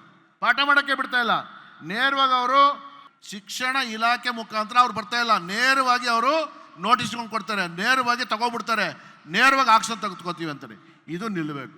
ಅವ್ರು ಏನೇ ತೆಗೆದುಕೊಳ್ಳೋದಾದ್ರೆ ಶಿಕ್ಷಣ ಇಲಾಖೆ ಮುಖಾಂತರನೇ ಅವರು ಯಾವುದೇ ಕೆಲಸಕ್ಕೆ ಅಣಿ ಮಾಡಬೇಕು, ಇಲ್ಲ ಅಂದರೆ ತಗೋಬಾರ್ದು. ಇದನ್ನು ದಯವಿಟ್ಟು ಮಾಡಿಕೊಡ್ಬೇಕು. 43,000 ಜನಕ್ಕೆ ಅನುಕೂಲ ಆಗುತ್ತೆ. ಒಂದು ಇನ್ಕ್ರಿಮೆಂಟ್ ಏನು ಪದವೀಧರ ಟೀಚರ್ಸ್ ಇದ್ದಾರೆ, ಅವರು ದಯಮಾಡಿ ಇವತ್ತು ಅನೌನ್ಸ್ ಮಾಡಿದ್ರೆ ಇದೊಂದು ಐತಿಹಾಸಿಕ ತೀರ್ಮಾನ ಇದೆ ಸರ್. ಇನ್ನು ಮಿಕ್ಕಾದಂತೆ ನಮ್ಮ ಚಂದ್ರಶೇಖರ್ ನುಗ್ಲಿಗೆ ಆಫೀಸನ್ನ ಕೇಳ್ತಾ ಇದ್ದಾರೆ. ದಯಮಾಡಿ ಆಫೀಸು ಇದೆ ಸರ್, ನೀವು ಅಂತಂದರೆ ಮಧು ಬಂಗಾರಪ್ಪನವರೇ ಮಾಡಿಕೊಡ್ಬೋದು ಸರ್, ಅದೇನಂತ ದೊಡ್ಡದಲ್ಲ. ಯಾಕೆಂದರೆ ಗಾಂಧಿನಗರದಲ್ಲೂ ಇದೆ, ಚಾಮರಾಜಪೇಟೆಯಲ್ಲೂ ಇದೆ, ಎಲ್ಲ ಕಡೆನೂ ಕೂಡ ಖಾಲಿ ಜಾಗಗಳಿದೆ. ಅದನ್ನೇ ಕೊಟ್ಟರೆ ಅವರು ಮಾಡ್ಕೊಳ್ತಾರೆ ಸರ್. ದಯಮಾಡಿ ಅದನ್ನು ಮಾಡಿಕೊಡಿ ಸರ್. ಈಗಾಗಲೇ ತಾವೇ ಪ್ರಣಾಳಿಕೆಯಲ್ಲಿ ಹೇಳಿದ್ದೀರಿ NPS OPS ಮಾಡ್ತೀವಿ ಅಂತೇಳಿ. ನಾಳೆನೇ ಮಾಡಿ, ನಾಳಿದ್ದು ಮಾಡಿ, 6 ತಿಂಗಳು ಮಾಡಿ ಅಂತ ಹೇಳಲ್ಲ. ಆದರೆ ಈ ಸರ್ಕಾರದಲ್ಲಿ OPSನ ಕೊಡ್ತಕ್ಕಂಥ ಅಭೂತಪೂರ್ವವಾದಂಥ ಒಂದು ತೀರ್ಮಾನವನ್ನು ಪ್ರಕಟ ಮಾಡಬೇಕು ಅಂಥೇಳಿ ನಾನು ನಿಮ್ಮೆಲ್ಲರ ಪರವಾಗಿ ನಾನು ಅವ್ರಿಗೆ ಮನವಿ ಮಾಡಿಕೊಂಡು, ನಿಮ್ಮ 3 ಜನಕ್ಕೆ ಧನ್ಯತಾ ಭಾವದಿಂದ ಅವರು ನಿಮಗೆ ಈ ಗೌರವ ಸಮರ್ಪಣೆ ಮಾಡಬೇಕು ಅನ್ನೋ ದೃಷ್ಟಿಯಿಂದನೇ ಈ ಸಮಾರಂಭವನ್ನು ಮಾಡಿದ್ದಾರೆ. ಪ್ರತಿ ಮೂಲೆಯಿಂದನೂ ಕೂಡ ಬಂದಿದ್ದಾರೆ. ಸಂಘಟನೆಯಲ್ಲಿ ಬಲ ಇದೆ. ಸಂಘಟನೆ ಇದ್ರೆ ಮಾತ್ರ ನಾವು, ಸಂಘಟನೆ ಇಲ್ಲಾಂದ್ರೆ ಯಾರು ಇರೋದಕ್ಕೆ ಸಾಧ್ಯ ಇಲ್ಲ. ಅದಕ್ಕೆ ನೀವೆಲ್ಲರೂ ಕೂಡ ಈ ಸಂಘಟನೆ ಉಳಿಸ್ಬೇಕು, ಬೆಳೆಸ್ಬೇಕು. ಚಂದ್ರಶೇಖರ್ ನುಗ್ಲಿ ಅಂತ ಪ್ರಾಮಾಣಿಕವಾದಂಥ ಹೋರಾಟಗಾರನ ಹಿಂದೆ ಸಂಘ ನಿಲ್ಲಬೇಕು ಎಲ್ಲರೂ ಕೂಡ ಅನ್ನೋಂಥ ಮಾತನ್ನು ಹೇಳ್ತಾ, ಇವತ್ತಿನ ದಿನ ನಾನು ಕೂಡ ಸನ್ಮಾನ್ಯ ಮುಖ್ಯಮಂತ್ರಿಗಳ ಸಿದ್ದರಾಮಯ್ಯನವ್ರನ್ನ, ಸನ್ಮಾನ್ಯ DK ಶಿವಕುಮಾರ್ ಅವ್ರನ್ನ ಮತ್ತು ಮಧು ಬಂಗಾರಪ್ಪನವ್ರನ್ನ ನಾನು ಹೃತ್ಪೂರ್ವಕ ನಿಮ್ಮೆಲ್ಲರ ಪರವಾಗಿ, ಈ ರಾಜ್ಯದ ಸಮಸ್ತ ಶಿಕ್ಷಕರ ಪರವಾಗಿ ನಾನು ಅಭಿನಂದಿಸ್ತೀನಿ. ಈ ಹಂತಕ್ಕೆ ಏನಾದ್ರು ತಂದಿದ್ದಾರೆ ಅಂತ ಹೇಳಿದರೆ ಅವರ ಸಂಘಟನೆ, ಪುಟ್ಟಣ್ಣವ್ರು ಇರ್ಬೋದು, ರಾಮೋಜಿ ಗೌಡರು ಇರ್ಬೋದು, ನಮ್ಮ ಸರ್ಕಾರದಿಂದ ಅಧಿಕಾರಿ ವರ್ಗದವ್ರು ಇರ್ಬೋದು. ಇದಕ್ಕಿಂತ ಎಲ್ಲ ಹೆಚ್ಚಾಗಿ ನಾನು ಯಾವುದೇ ಸಂದರ್ಭದೊಳಗೆ, ಯಾಕೆಂದರೆ ನಾನು ಏನಾದ್ರು ಈ ಇಲಾಖೆಯನ್ನು ನಡೆಸ್ತಾ ಇದ್ದೀನಿ ಅಂತ ಹೇಳಿದರೆ ಅದು ನಮ್ಮ ಮಕ್ಕಳ ಹಿತದೃಷ್ಟಿಯಿಂದ ಮಾತ್ರ ನಡೆಸ್ತಾ ಇದ್ದೀನಿ. ಅದಕ್ಕೆ ಸಹಕಾರ ಬರಬೇಕಂದ್ರೆ ಅದು ನಿಮ್ಮಿಂದ ಮಾತ್ರ ಸಾಧ್ಯ. ನಿಮ್ಮ ಸಮಸ್ಯೆಗೆ ಏನಾದ್ರು ಸಹಕಾರ ಬೇಕು ಅಂದರೆ ಅದು ನಮ್ಮ ಸರ್ಕಾರದಿಂದ, ಅದು ಸಿದ್ದರಾಮಯ್ಯ ಸಾಹೇಬರು ಮತ್ತು DK ಶಿವಕುಮಾರ್ ಸಾಹೇಬರಿಂದ ಸಹಕಾರ ಸಿಕ್ಕಿದೆ. ಒಂದು ಹಂತಕ್ಕೆ ತೃಪ್ತಿ ತಂದಿದೆ. ಈ ಇಲಾಖೆಯನ್ನು ಕೊಡ್ತಕ್ಕಂಥ ಸಂದರ್ಭದಲ್ಲಿ ಮಾನ್ಯ ಸಿದ್ದರಾಮಯ್ಯ ಸಾಹೇಬರು ಹೇಳಿದರು, ಸನ್ಮಾನ್ಯ DK ಶಿವಕುಮಾರ್ ಸಾಹೇಬರು ಕೂಡ ನನ್ನನ್ನು ಕರೆದು ಮದುಗೆ ಯಾವ್ದಾದ್ರು ಒಂದು ಕಷ್ಟದ ಇಲಾಖೆ ಕೊಡಿ ಅಂತೇಳಿ ಸಿದ್ದರಾಮಯ್ಯ ಸಾಹೇಬ್ರಿಗೆ ಹೇಳಿದ್ರಂತೆ. ಅದು ಏನು ಅಂತ ಹೇಳಿದರೆ ಯಾವುದೋ ಒಂದು ಬೇರೆದು ಕೊಟ್ಟಿದ್ದರು. ಅದು ಯಾವುದು ಅಂತ ನನಗೆ ಗೊತ್ತಿಲ್ಲ, ಅದು DK ಶಿವಕುಮಾರ್ ಸಾಹೇಬ್ರಿಗೆ ಗೊತ್ತಿತ್ತು ಅನಿಸುತ್ತೆ. ಆದರೆ ಮದುವೆ ಇದು ಕೊಡೋಕ್ಕೆ ಹೋಗ್ಬಿಟ್ರೆ ಈಸಿ ಆಗ್ತದೆ. ಅವನಿಗೆ ಸ್ವಲ್ಪ ಕಷ್ಟದ ಕೊಡಿ. ಕಷ್ಟದ ಯಾಕೆ ಅಂದರೆ ಅವನ್ನ ಚೆನ್ನಾಗಿ ನಿಭಾಯಿಸ್ತಾನೆ ಅಂಥೇಳಿ, ಅದಕ್ಕೆ ಅದನ್ನು ನಿಭಾಯಿಸ್ತೀನಿ ಅಂತ ವಿಶ್ವಾಸ ಇತ್ತಲ್ಲ, ಅದಕ್ಕೆ ಇವತ್ತು ಧೈರ್ಯವಾಗಿ, ನಾನು ಸ್ಕೂಲಲ್ಲಿ ಎಷ್ಟು ಚೆನ್ನಾಗಿ ಓದಿದ್ನೋ ಗೊತ್ತಿಲ್ಲ, ಆದರೆ ಇಲಾಖೆಯಲ್ಲಿ ಮಾತ್ರ ಚೆನ್ನಾಗಿ ಓದಿಸ್ತಕ್ಕಂಥ ವ್ಯವಸ್ಥೆಯನ್ನು ಇವತ್ತು ಸಿದ್ದರಾಮಯ್ಯ ಸಾಹೇಬರು ನನಗೆ ಮಾಡಿಕೊಡಿದ್ರು. ಮಧು, ಫಸ್ಟ್ ಟೈಮ್ ನೀನು ಸಚಿವನಾಗ್ತಾ ಇದೆಯಾ. ಭಾಳ ದೊಡ್ಡ ಇಲಾಖೆ ಇದು, ಇಡೀ ರಾಜ್ಯದಲ್ಲಿ ಭಾಳ ಸಮಸ್ಯೆ ಇರತಕ್ಕಂಥದ್ದು ಇಲಾಖೆ. ಸ್ವಲ್ಪ ತಾಳ್ಮೆಯಿಂದ ಈ ಇಲಾಖೆ ನಡೆಸ್ಕೊಂಡ್ರೆ ನಿನಗೂ ಕೂಡ ಒಳ್ಳೆಯದಾಗ್ತದೆ, ನಿಮ್ಮ ಭವಿಷ್ಯಕ್ಕೂ ಕೂಡ ಒಳ್ಳೆಯದಾಗ್ತದೆ. ಆದರೆ ಒಂದು ಆಸೆ ಇದೆ, ಈ ಶಾಲೆಯಲ್ಲಿ ಸಾಕಷ್ಟು ಸಮಸ್ಯೆ ಇರೋದ್ರಿಂದ ದಯವಿಟ್ಟು ಇದನ್ನ ಭಾಳ ಜವಾಬ್ದಾರಿತವಾಗಿ ಮಾಡು ಅಂತ ಹೇಳಿ. ಆದರೆ ಇವತ್ತುವರೆಗೂ ಕೂಡ ಈ 2.25 ವರ್ಷದೊಳಗೆ ಯಾವತ್ತೂ ಕೂಡ ನನಗೆ ಯಾವುದೇ ಥರದ ಹಣದ ವ್ಯವಸ್ಥೆ ಆಗಲಿ, ಯಾವುದೇ ಕೊರತೆ ಆಗಲಿ, ಮಾರ್ಗದರ್ಶನದೊಳಗೆ ಯಾವತ್ತೂ ಕೂಡ ನನಗೆ ತೊಂದರೆ ಆಗಲಿಲ್ಲ. ಯಾವತ್ತೂ ಕೂಡ ನಾನು ಸಿದ್ದರಾಮಯ್ಯ ಸಾಹೇಬರಾಗಲಿ, DK ಶಿವಕುಮಾರ್ ಸಾಹೇಬರಾಗಲಿ ಹೋದಾಗ ಯಾವತ್ತೂ ಕೂಡ ನನಗೆ ಒಳ್ಳೆ ರೀತಿಯಲ್ಲಿ ತೀರ್ಮಾನವನ್ನು, ಮಾರ್ಗದರ್ಶನವನ್ನು ಕೊಟ್ಟು ಎಲ್ಲೋ ಒಂದು ರೀತಿಯಲ್ಲಿ ಒಂದು ಒಳ್ಳೆ ಸ್ಥಾನದಲ್ಲಿ ಒಳ್ಳೆ ಹೆಸರನ್ನು ತಗೊಳ್ತಕ್ಕಂಥ ಒಂದು ಜವಾಬ್ದಾರಿತವಾಗಿ ನಮ್ಮ ಎದುರುಗಡೆ ನಿಲ್ತಕ್ಕಂಥ ಒಂದು ಭಾಗ್ಯ ಸಿಕ್ಕಿದೆ ಅಂತ ಹೇಳಿದರೆ ಅದು ಸಿದ್ದರಾಮಯ್ಯ ಸಾಹೇಬರು, DK ಶಿವಕುಮಾರ್ ಸಾಹೇಬರು, ನಮ್ಮ ಸರ್ಕಾರಕ್ಕೆ ನಾನು ಧನ್ಯವಾದಗಳನ್ನು ಹೇಳಲಿಕ್ಕೆ ಇಷ್ಟಪಡ್ತೀನಿ. ನಾನು ಹೇಳಿದೆ, ಸಾಕಷ್ಟು ಬದಲಾವಣೆಯನ್ನು ನಾವು ಮಾಡಿದ್ದೀವಿ. ಶಿಕ್ಷಕರ ನೇಮಕಾತಿ ಇರ್ಬೋದು, ಸಂವಿಧಾನ ಪೀಠಿಕೆಯನ್ನು ತಾವೆಲ್ಲರೂ ಕೂಡ ಗುರುಗಳನ್ನು, ಯಾಕೆಂದರೆ ಈ ದೇಶ ಏನಾದರೂ ಬಾಬಾ ಸಾಹೇಬ್ ಅಂಬೇಡ್ಕರ್ ಅವರ ಕನಸು ಇವತ್ತು ಜಾತಿ ಧರ್ಮದ ವ್ಯವಸ್ಥೆಯಲ್ಲಿ ಏನಾರು ನನಸಾಗ್ಬೇಕಂತ ಹೇಳಿದರೆ ಅದು ಸಂವಿಧಾನ ಪೀಠಿಕೆಯನ್ನು ಓದ್ತಕ್ಕಂಥ ವ್ಯವಸ್ಥೆ ತಮ್ಮ ಅಡಿಯಲ್ಲಿ ಇವತ್ತು ಏನು ಮಕ್ಕಳು ಮಾಡ್ತಾ ಇದ್ದಾರೆ. ಅದಕ್ಕೆ ವಿಶೇಷವಾಗಿರ್ತಕ್ಕಂಥ ಧನ್ಯವಾದಗಳನ್ನು ಇಲ್ಲಿರ್ತಕ್ಕಂಥ ಎಲ್ಲ ಗುರುಗಳು, ಇಡೀ ರಾಜ್ಯದಲ್ಲಿರ್ತಕ್ಕಂಥ ಗುರುಗಳಿಗೆ ನಾನು ವಿಶೇಷವಾಗಿ ಗೌರವವನ್ನು ಕೊಡಲಿಕ್ಕೆ ಇಷ್ಟಪಡ್ತೀನಿ. ನಮ್ಮ ಶಾಲೆ ನಮ್ಮ ಜವಾಬ್ದಾರಿ. ಸುಮಾರು 200-300 ಕೋಟಿ ಹಳೆ ವಿದ್ಯಾರ್ಥಿಗಳ ಸಹಕಾರದಿಂದ ನಾವೆಲ್ಲರೂ ಕೂಡ ನಾವು ಮಾಡ್ಕೊಂಡು ಬಂದಿರತಕ್ಕಂಥದ್ದು. ಮತ್ತು ವರ್ಗಾವಣೆ ಸುಧಾರಣೆ ಸರ್, ನಾನು ಸಚಿವನಾದಾಗ ಸರ್ ಫಸ್ಟ್ ಡೇಯಿಂದನೇ ಸ್ಟಾರ್ಟ್ ಆಗಿದ್ದು ಸರ್. ನನಗೆ ಗೊತ್ತಿರಲಿಲ್ಲ, ಅನುಭವ ಬೇರೆ ಇರಲಿಲ್ಲ. ಈ ಶಿಕ್ಷಕರೆಲ್ಲ ಬೆಳಗ್ಗೆ 4:45 5 ಗಂಟೆಗೆ ಮನೆಗೆ ಬಂದುಬಿಡೋರು ಸರ್. ಎಷ್ಟು ಕಷ್ಟ ಅಂತ ನಾನು ಹೆದರೋಗ್ಬಿಟ್ಟಿದ್ದೆ, ಏನಪ್ಪ ಇದು ಬೆಳಗ್ಗೆನೇ ಸ್ಟಾರ್ಟ್ ಆಗುತ್ತೆ ನನ್ನ ಇಲಾಖೆ ಅಂತ. ಆದರೆ ಇವತ್ತು ನನಗೆ ಖುಷಿ ಇದೆ, ಎಲ್ಲ MLC ಅವರ ಮಾರ್ಗದರ್ಶನ, ಇಲಾಖೆ ನಮ್ಮ ನುಗ್ಲಿ ಅವರು ಇರ್ಬೋದು, ನಾಗೇಶ್ವರ ಅವ್ರ ಟೀಮು ಮತ್ತು ಇಲಾಖೆದು ಕೂಡ ತಮ್ಮೆಲ್ಲರ ಮಾರ್ಗದರ್ಶನದಿಂದ ಟೀಚರ್ಸ್ನ ನೇಮಕಾತಿ ಮಾಡಿ ಪಾಠ ಹೇಳ್ಕೊಡ್ತಕ್ಕಂಥ ವ್ಯವಸ್ಥೆಯಲ್ಲಿ ಬಂದ 11 ತಿಂಗಳಲ್ಲೇ ಮಾಡಿದ್ದೀವಿ ಸರ್. ಇದೊಂದು ಇತಿಹಾಸ ಸರ್. ಇದು ಲಾ ಡಿಪಾರ್ಟ್ಮೆಂಟಿಂದ ಸಹಕಾರ ತಗೊಂಡು ನಾವು ಸುಮಾರು 13,000 ಟೀಚರ್ಸ್ನು ಕೂಡ ನಾವು ತಗೊಂಡ್ವಿ. ಅದೇ ರೀತಿ ಬಜೆಟಲ್ಲೂ ಕೂಡ ಯಾವತ್ತೂ ಕೂಡ ನೀವು ನಮಗೆ ಕಮ್ಮಿ ಮಾಡಿಲ್ಲ ಸರ್. ಯಾವತ್ತೂ ಕೂಡ ಮತ್ತೆ ಬಂದು ತಮಗೆ ಕೇಳ್ತಕ್ಕಂಥ ನಮಗೆ ಆ ಅವಕಾಶನ ಕೊಡಲಿಲ್ಲ. ಸಂಪೂರ್ಣವಾಗಿ ತಾವು ಸಹಕಾರವನ್ನು ಕೂಡ ಮಾಡಿದ್ದೀರಿ. ಮಕ್ಕಳಿಗೆ 3 ಪರೀಕ್ಷೆಯ ಒಂದು ನಿಯಮವನ್ನು ಇಡೀ ಭಾರತ ದೇಶದಲ್ಲಿ ಯಾವುದಾದ್ರೂ ಒಂದು ಸರ್ಕಾರ ತಂದಿದ್ರೆ ಅದು ನಮ್ಮ ಸರ್ಕಾರ ಸರ್. ಇವತ್ತು ಸೆಂಟ್ರಲ್ ಗೌರ್ಮೆಂಟ್ ಅವರು ಕೂಡ ನಮ್ಮ ಒಂದು 2nd 3rd ಎಕ್ಸಾಮಲ್ಲಿ ಈಗ 2 ಎಕ್ಸಾಮ್ ಪಾಲಿಸಿಯನ್ನು ಕೇಂದ್ರ ಸರ್ಕಾರದವರು ಮಾಡಿರೋದು ತಮಗೆ ಗೊತ್ತಿದೆ. ಅದ್ರ ಜೊತೆಗೆ ನಾವು ಎಕ್ಸಾಮಿನೇಷನ್ನು ಏನು ನಮ್ಮ ಪರೀಕ್ಷೆಯ ಪವಿತ್ರತೆಯನ್ನು ಇಲ್ಲ ಅಂದರೆ ಅವ್ರ ಮಕ್ಕಳು ಅವ್ರ ಜೀವನದಲ್ಲಿ ಮುಂದೆ ಸಿಕ್ಕಾಕೋಗ್ಬಿಡ್ತಾರೆ. ಅದು ನಮ್ಮಂಥ ಗುರುಗಳ ಕೈಯಿಂದ ಆಗಬಾರ್ದು, ನಮ್ಮಂಥ ಸರ್ಕಾರದಿಂದ ಆಗಬಾರ್ದು ಅಂಥೇಳಿ ವೆಬ್ಕಾಸ್ಟಿಂಗ್ ಆಗಿ ಇದೆಲ್ಲದೂ ಕೂಡ ಸಾಕಷ್ಟು ಬದಲಾವಣೆಯನ್ನು ನಾವು ಮಾಡ್ಕೊಂಡು ಬಂದೀವಿ. ಬೇಡಿಕೆಗಳನ್ನು ತಾವು ಇಟ್ಟಿದ್ದೀರಿ. ಇನ್ನೂ ಕೂಡ ಸುಮಾರು 80% ಹೆಚ್ಚು ಕಮ್ಮಿ ನಾವು ಮಾಡಿದ್ದೀವಿ ಸರ್. ನಾನು ಕೂಡ ಗುರುಗಳ ಪರವಾಗಿದ್ದೀನಿ ಸರ್. 1 ವರ್ಷ ತಗೊಂಡ್ವಿ, ಆದರೆ ಇಡೀ ದೇಶದೊಳಗೆ ಯಾವ್ದಾದ್ರು C&R ಬದಲಾವಣೆ ಮಾಡ್ತಕ್ಕಂಥ ಏನಾದ್ರು ಒಂದು ಶಕ್ತಿ ಇದ್ದರೆ ಅದು ಸಿದ್ದರಾಮಯ್ಯ ಸಾಹೇಬ್ರ ಸಹಕಾರದಿಂದ ಇವತ್ತಾಗಿದೆ. ಅದನ್ನು ನಾನು ಸಾಧನೆ ಮಾಡಿದ್ದೀನಿ ಅನ್ನೋದನ್ನ ನಾನು ಈ ಸಂದರ್ಭದಲ್ಲಿ ನಾನು ವಿಶ್ವಾಸದಿಂದ ನಾನು ಹೇಳಲಿಕ್ಕೆ ಇಷ್ಟಪಡ್ತೀನಿ. ಮತ್ತು ಸರ್ 46,000 ಶಾಲೆಗಳಲ್ಲೂ ಕೂಡ ಇತಿಹಾಸದಲ್ಲಿ ನಮ್ಮ ಭಾರತ ದೇಶದೊಳಗೆ ಯಾವುದೇ ಸರ್ಕಾರಿ ಶಾಲೆಯಲ್ಲಿ ಪೇರೆಂಟ್ಸ್ ಟೀಚರ್ಸ್ ಮೀಟಿಂಗೇ ಇರಲಿಲ್ಲ ಸರ್.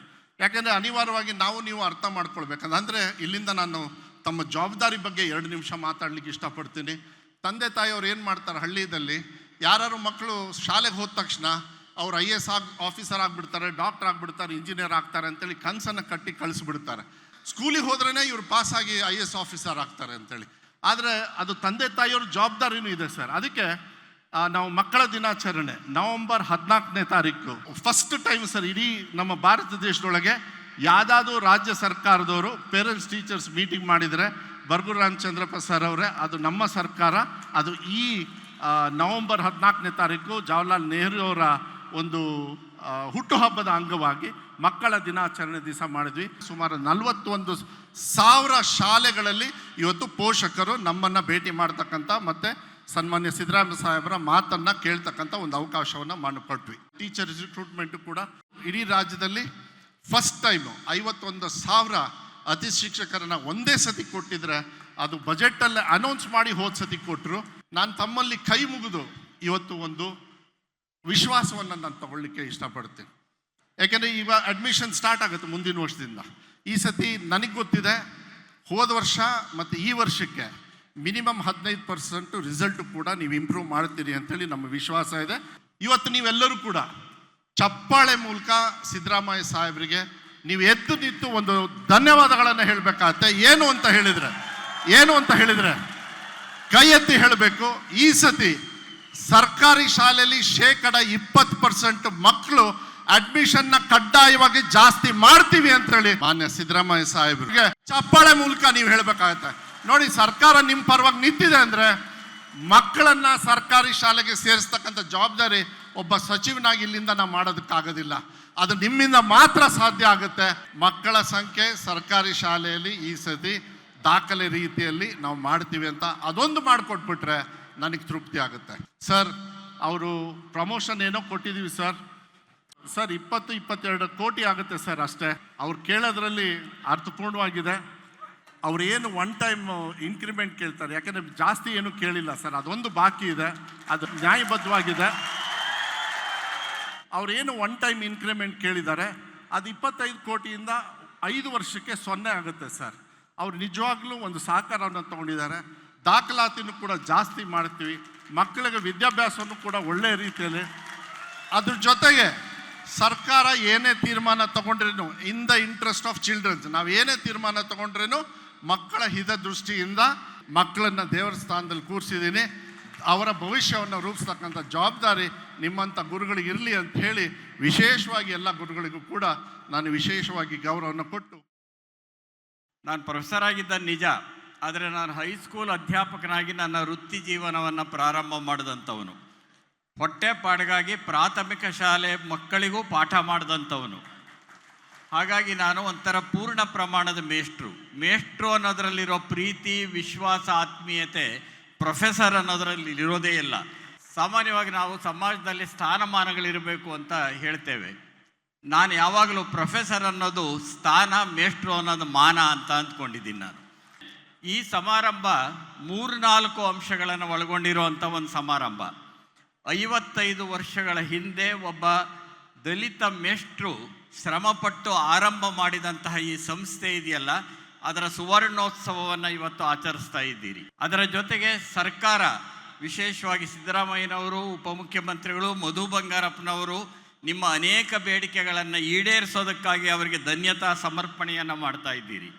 ಅದೇ ರೀತಿ ಬಹಳ ಮುಖ್ಯವಾಗಿ ಧನ್ಯತಾ ಸಮರ್ಪಣೆಯನ್ನು ಮಾಡ್ತಾನೇ ಬೇಡಿಕೆಗಳ ಸಮರ್ಪಣೆಯನ್ನೂ ಮಾಡ್ತಿದ್ದೀರಿ. ಬಹುಶಃ ಅದೇ ಈ ಸಂದರ್ಭದಲ್ಲಿ ಬಹಳ ಮುಖ್ಯವಾದಿದ್ದಿರಬೇಕು ಅಂತ ನಾನು ಅಂದ್ಕೊಂಡಿದ್ದೇನೆ. ಆದರೆ ಒಂದು ಸಾಂಕೇತಿಕವಾಗಿ ಮಹತ್ವದ ಅಂಶ ಈ ಸಮಾರಂಭದಲ್ಲಿದೆ, ಅದನ್ನು ನಾನು ಮೆಚ್ಚಿಕೊಳ್ಳೇಬೇಕು. ಶಿಕ್ಷಕಿಯರಿಗೆ ಜ್ಯೋತಿ ಬಾಪುಲೆ ಹೆಸರಲ್ಲಿ, ಸಾವಿತ್ರಿಬಾಯಿ ಬಾಪುಲೆ ಹೆಸರಲ್ಲಿ ನೀವು ಪ್ರಶಸ್ತಿಯನ್ನು ಕೊಟ್ಟು ಸನ್ಮಾನಿಸ್ತಾ ಇದ್ದೀರಲ್ಲ, ಇದು ನಿಜವಾಗಿ ಶಿಕ್ಷಣಕ್ಕೆ ಕೊಡ್ತಕ್ಕಂಥ ಗೌರವ ಅಂತ ನಾನು ಭಾವಿಸ್ಕೊಂಡಿದ್ದೇನೆ. ಜ್ಯೋತಿಲೆ ಬಾಪುಲೆಯವರು ಮತ್ತು ಸಾವಿತ್ರಿ ಬಾಪುಲೆಯವರು ಅವತ್ತು ಪಟ್ಟ ಕಷ್ಟ ಇದೆಯಲ್ಲ, ಅದು ಬಹಳ ಮುಖ್ಯವಾದದ್ದು.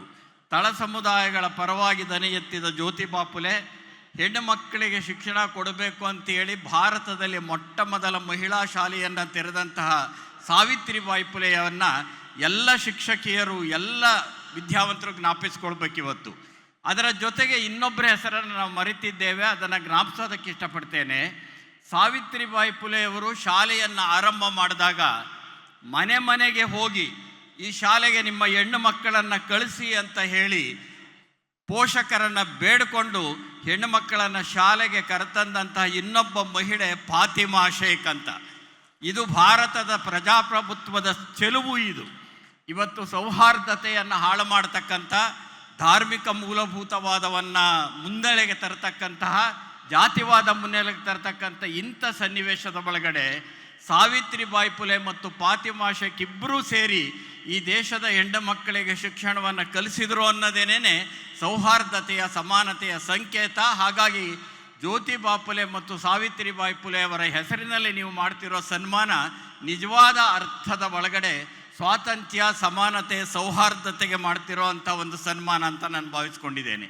ಈಗಾಗಲೇ ಸರ್ಕಾರ ನಿಮ್ಮ 25 ಬೇಡಿಕೆಗಳನ್ನು ಈಡೇರಿಸಿದೆ. ಇದು ಸಾಮಾನ್ಯವಾದಂಥ ಸಂಗತಿ ಅಲ್ಲ. ಅದು 25 ಬೇಡಿಕೆಗಳನ್ನು ಈಡೇರಿಸಿದೆ. ಮೊದಲನೇ ದಿವಸ ಏನು ಒಂದು ದಿನಾಂಕ ಹೇಳಿದರು, ಆಗಸ್ಟ್ 12ನೇ ತಾರೀಕು 2024ರಲ್ಲಿ ಮಧು ಬಂಗಾರಪ್ಪನವ್ರು ಏನು ಬಂದು ನಿಮ್ಗೆ ಆಶ್ವಾಸನೆಯನ್ನು ಮುಖ್ಯಮಂತ್ರಿಗಳ ಪರವಾಗಿ ಕೊಟ್ಟರು. ಅವರು ಬರಬೇಕು ಅಂತ ಹೇಳಿ ಕರೆಯೋದಕ್ಕೆ ಅವರ ಹತ್ರ ಹೋದಂಥವರು ನಾನು, ಪುಟ್ಟಣ್ಣವರು ಮುಖ್ಯಮಂತ್ರಿಗಳ ಹತ್ರ. ಸೊ ಅವತ್ತು ಏನು ನಿಮ್ಮ ಪ್ರತಿಭಟನೆ ನಡೀತು ಅದರಲ್ಲಿ ನಾವು ಭಾಗವಹಿಸಿದ್ವಿ. ಮುಖ್ಯಮಂತ್ರಿಗಳ ಹತ್ರ ಹೋದ್ವಿ. ಮುಖ್ಯಮಂತ್ರಿಗಳು ತುಮಕೂರಿನಲ್ಲಿದ್ದ ಮಧು ಬಂಗಾರಪ್ಪನವರಿಗೆ ಫೋನ್ ಮುಖಾಂತರವಾಗಿ ತಿಳಿಸಿದರು. ಅಲ್ಲಿಂದ ಶುರುವಾದಂಥ ನಿಮ್ಮ ಹೋರಾಟ ಒಂದು ಸುತ್ತನ್ನು ಇವತ್ತು ಪಡ್ಕೊಂಡಿದೆ. ಮತ್ತೆ ಇನ್ನಷ್ಟು ಹೋರಾಟಗಳಿಗೆ ಸಿದ್ಧ ಆಗ್ತಿದೆ. ಬಹುಶಃ ಈ ಸರ್ಕಾರ ನಿಮ್ಮ ಹೋರಾಟಗಳಿಗೆ ಅವಕಾಶ ಕೊಡೋದಿಲ್ಲ ಅಂತ ನಾನು ಭಾವಿಸ್ಕೊಂಡಿದ್ದೇನೆ. ಅದರ ಅರ್ಥ ಇಷ್ಟೇ, ಅವಕಾಶ ಕೊಡಲ್ಲ ಅಂದರೆ ಪ್ರಜಾಪ್ರಭುತ್ವ ವಿರೋಧಿಯಾಗಿರುತ್ತೆ ಅಂತ ಅರ್ಥ ಅಲ್ಲ, ನಿಮ್ಮ ಬೇಡಿಕೆಗಳನ್ನು ಈಡೇರಿಸುತ್ತೆ ಅಂತ ಅರ್ಥ ಅಷ್ಟೇನೆ. ಬೇಡಿಕೆಗಳನ್ನು ಈಡೇರಿಸಿದರೆ ಹೋರಾಟಕ್ಕೆ ಅವಕಾಶವೇ ಇರೋದಿಲ್ಲ. ಈ KPS ಮ್ಯಾಗ್ನೆಟ್ ಶಾಲೆಗಳು ಬಂದ ನಂತರದಲ್ಲಿ ಸರ್ಕಾರಿ ಶಾಲೆಗಳು ಮುಚ್ಚೋಗುತ್ತವೆ ಅನ್ನುವಂಥ ಒಂದು ಟೀಕೆ ಕೇಳಿಬರ್ತಿದೆ. ಮಧು ಬಂಗಾರಪ್ಪನವರು ವಿಧಾನಸಭೆಯಲ್ಲಿ ಹೇಳಿದರು, ಬೇರೆ ಬೇರೆ ಕಡೆ ಹೇಳಿದರು, ನಾವು ಒಂದೂ ಶಾಲೆಯನ್ನು ಮುಚ್ಚೋದಿಲ್ಲ ಅಂತ ಹೇಳಿ. ಅವರು ಹೇಳಿದ್ದಕ್ಕೆ ಸಂತೋಷ ವ್ಯಕ್ತಪಡಿಸ್ತೀನಿ ನಾನು. ಅವರನ್ನು ನಂಬೋಣ ನಾವು. ಆದರೆ ಇನ್ನು ಕೆಲವರು ಮುಚ್ಚೋಗುತ್ತೆ ಅಂತ ಹೇಳ್ತಾರಲ್ಲ, ಹಾಗಾದರೆ ಯಾವುದು ಸತ್ಯ? ಆ ಸತ್ಯ ಗೊತ್ತಾಗಬೇಕಾದ್ರೆ ಪರಸ್ಪರ ಚರ್ಚೆ ಮಾಡಬೇಕು. ಪ್ರಜಾಪ್ರಭುತ್ವದಲ್ಲಿ ಬಹಳ ಮುಖ್ಯವಾದ ಅಂಶ ಅಂತ ಅಂದರೆ ಸಂವಾದ ಬಹಳ ಮುಖ್ಯವಾದದ್ದು. ಆದರೆ ಇವತ್ತು ಸಂವಾದದ ಜಾಗದಲ್ಲಿ ಉನ್ಮಾದ ಇದೆ, ವಿವೇಕದ ಜಾಗದಲ್ಲಿ ಉದ್ರೇಕ ಬಂದು ಕೂತಿದೆ. ಆದ್ದರಿಂದ ಸಂವಾದವನ್ನು ನಡೆಸೋದ್ರ ಮುಖಾಂತರವಾಗಿ ಶಿಕ್ಷಣ ಕ್ಷೇತ್ರದಲ್ಲಿ ಇರ್ತಕ್ಕಂಥ ಗೊಂದಲಗಳನ್ನು ಪರಿಹರಿಸೋದಕ್ಕೆ ಸಾಧ್ಯ ಇದೆ. ಈಗ ಮ್ಯಾಗ್ನೆಟ್ ಶಾಲೆಗಳು ಅಂತ ಏನು ಕರಿತೀರಿ, ನಿಜ ಸರ್ಕಾರ ಮುಚ್ಚದೇ ಇರ್ಬೋದು, ಆದರೆ ಅವೇ ಮುಚ್ಚೋದ್ರೆ ಏನು ಮಾಡ್ತೀರಿ? ಹಾಗಾಗಿ ಯಾವತ್ತೂ ನನ್ನ ಅಭಿಪ್ರಾಯ ಬಹಳ ಸ್ಪಷ್ಟವಾಗಿ ಏನಂದರೆ, ಹಳ್ಳಿಗಳಲ್ಲಿರುವ ಕಿರಿಯ ಪ್ರಾಥಮಿಕ ಶಾಲೆಗಳು ಯಾವುದೇ ಕಾರಣಕ್ಕೆ ಮುಚ್ಚಿ ಹೋಗಬಾರ್ದು. ಕಿರಿಯ ಪ್ರಾಥಮಿಕ ಶಾಲೆಗಳನ್ನು ನಿಜ ಕೆಲವು ಕಡೆ 5 ಜನ ವಿದ್ಯಾರ್ಥಿಗಳಿರ್ಬೋದು, ಕೆಲವು ಕಡೆ 2 ಇರ್ಬೋದು, ಇವೆಲ್ಲ ಸುಳ್ಳು ಅಂತ ನಾನು ಹೇಳೋದಿಲ್ಲ, ಅದು ನಿಜ. ಆದರೆ ಅದನ್ನು ಉನ್ನತೀಕರಿಸೋದು ಹೇಗೆ, ಅದನ್ನು ಅಭಿವೃದ್ಧಿಪಡಿಸೋದು ಹೇಗೆ, ಮಕ್ಕಳು ಹೆಚ್ಚು ಬರೋಗಿ ಮಾಡೋದು ಹೇಗೆ? ಕರ್ನಾಟಕದ ಅನೇಕ ಜಿಲ್ಲೆಗಳಲ್ಲಿ ಮಕ್ಕಳು ಹೆಚ್ಚು ಬರೋಗಿ ಮಾಡಿದಂಥ ಅನೇಕ ಶಾಲೆಗಳಿವೆ. ನನ್ನದೇ ತಾಲೂಕಿನಲ್ಲಿ ಕಳ್ಳಂಬೆಳ್ಳ ಅಂತ ಒಂದು ಊರಿದೆ, ಅದನ್ನು ಮಧು ಬಂಗಾರಪ್ಪನವ್ರ ಹತ್ರ ಹೇಳಿದ್ದೆ ನಾನು. ಮೊದಲು 120 ಜನ ಬರ್ತಾಯಿದ್ರು, ಇವತ್ತು 305 ಜನ ಸರ್ಕಾರಿ ಶಾಲೆಗೆ ಬರ್ತಿದ್ದಾರೆ. ಹೇಗೆ ಬರ್ತಿದ್ದಾರೆ? ಹಾಗಾದರೆ ಹಾಗೆ ಬರುವಂತೆ ಮಾಡಿದ ಅಧ್ಯಾಪಕರು ಇರ್ತಾರಲ್ಲ, ಅವ್ರನ್ನ ಚರ್ಚೆ ಮಾಡಿ. ಶಿಕ್ಷಣಾಸಕ್ತರು ನಮ್ಮಂಥವ್ರು ಇರ್ತೀವಲ್ಲ, ನಮ್ಮಂಥವ್ರನ್ನ ಚರ್ಚೆ ಮಾಡಿ. ಒಂದು ಕಿರಿಯ ಪ್ರಾಥಮಿಕ ಶಾಲೆ ಒಂದು ವೇಳೆ ಹಳ್ಳಿಯಲ್ಲಿ ಮುಚ್ಚೋದ್ರೆ ಆ ಊರಲ್ಲಿ ಗಣರಾಜ್ಯೋತ್ಸವ ಮಾಡೋರು ಇರೋದಿಲ್ಲ, ಆ ಊರಲ್ಲಿ ಕನ್ನಡ ರಾಜ್ಯೋತ್ಸವ ಮಾಡೋರು ಇರೋದಿಲ್ಲ, ಆ ಊರಲ್ಲಿ ಗಾಂಧಿ ಜಯಂತಿ ಮಾಡೋರು ಇರೋದಿಲ್ಲ, ಆ ಊರಲ್ಲಿ ಅಂಬೇಡ್ಕರ್ ಜಯಂತಿ ನಡೆಯೋದಿಲ್ಲ. ಅಂದರೆ ಒಂದು ಶಾಲೆ ಒಂದು ಹಳ್ಳಿಯಲ್ಲಿ ಇರುತ್ತೆ ಅನ್ನೋದ್ರ ಅರ್ಥ ಏನಂದರೆ, ಅಲ್ಲಿ ಶಿಕ್ಷಣದ ಸಂಭ್ರಮವೂ ಇರುತ್ತೆ, ರಾಷ್ಟ್ರೀಯ ಹಬ್ಬಗಳ ಸಂಭ್ರಮವೂ ಸಹ ಇರುತ್ತೆ. ಈ ಮುಖಾಂತರವಾಗಿ ಶಿಕ್ಷಣದ ವಾತಾವರಣವೇ ಬದಲಾಗ್ತಾ ಇರುತ್ತೆ. ಹಾಗಾಗಿ ನಿಜ ಸಮಸ್ಯೆಗಳಿಲ್ಲ ಅಂತ ನಾನು ಹೇಳ್ತಾನೇ ಇಲ್ಲ, ಆದರೆ ಆ ಪರಿಹಾರ ಹೇಗೆ ಅನ್ನೋದನ್ನು ಕಂಡುಹಿಡ್ಕೊಳ್ಳೋದು ಹೇಗೆ? ಒಂದು ಚರ್ಚೆ ಆರಂಭ ಆಗಬೇಕಾಗಿದೆ. ಸರ್ಕಾರ ಶಾಲೆ ಮುಚ್ಚದೇ ಇರ್ಬೋದು, ತಾವಾಗೇ ಮುಚ್ತಾ ಹೋಗ್ಬೋದು. ಅಂಥದ್ದೊಂದು ಸನ್ನಿವೇಶ ಸೃಷ್ಟಿ ಆಗದೇ ಇರಬೇಕಾದ್ರೆ ಚರ್ಚೆ ನಡಿಬೇಕು, ಪರಸ್ಪರ ಮಾತಾಡಬೇಕು. ಆಗ ಅಪನಂಬಿಕೆಗಳು ದೂರ ಆಗ್ತಾ ಹೋಗುತ್ತವೆ. ಶಿಕ್ಷಣಾಸಕ್ತರನ್ನು ಕರೀರಿ. ಸರ್ಕಾರಿ ಶಾಲೆಗಳಲ್ಲಿರ್ತಕ್ಕಂಥ ಅಧ್ಯಾಪಕರಿದಾರಲ್ಲ, ಯಾವುದೇ ಖಾಸಗಿ ಶಾಲೆಯ ಅಧ್ಯಾಪಕರಿಗಿಂತ ಕಡಿಮೆ ಅಲ್ಲ, ಬಹಳ ನಿಜವಾದ ಸಮರ್ಥರು ಸರ್ಕಾರಿ ಶಾಲೆಗಳಲ್ಲಿ. ಅವರು ಯಾರು ಉನ್ನತೀಕರಿಸಿದ್ದಾರೆ ಅವರನ್ನು ಕರೆದು ಮಾತಾಡಿ. ನೀವು ಪ್ರಜಾಪ್ರಭುತ್ವ ಅನ್ನೋದೇ ಸಂವಾದ, ಚರ್ಚೆ ಮತ್ತು ಚಿಂತನೆ.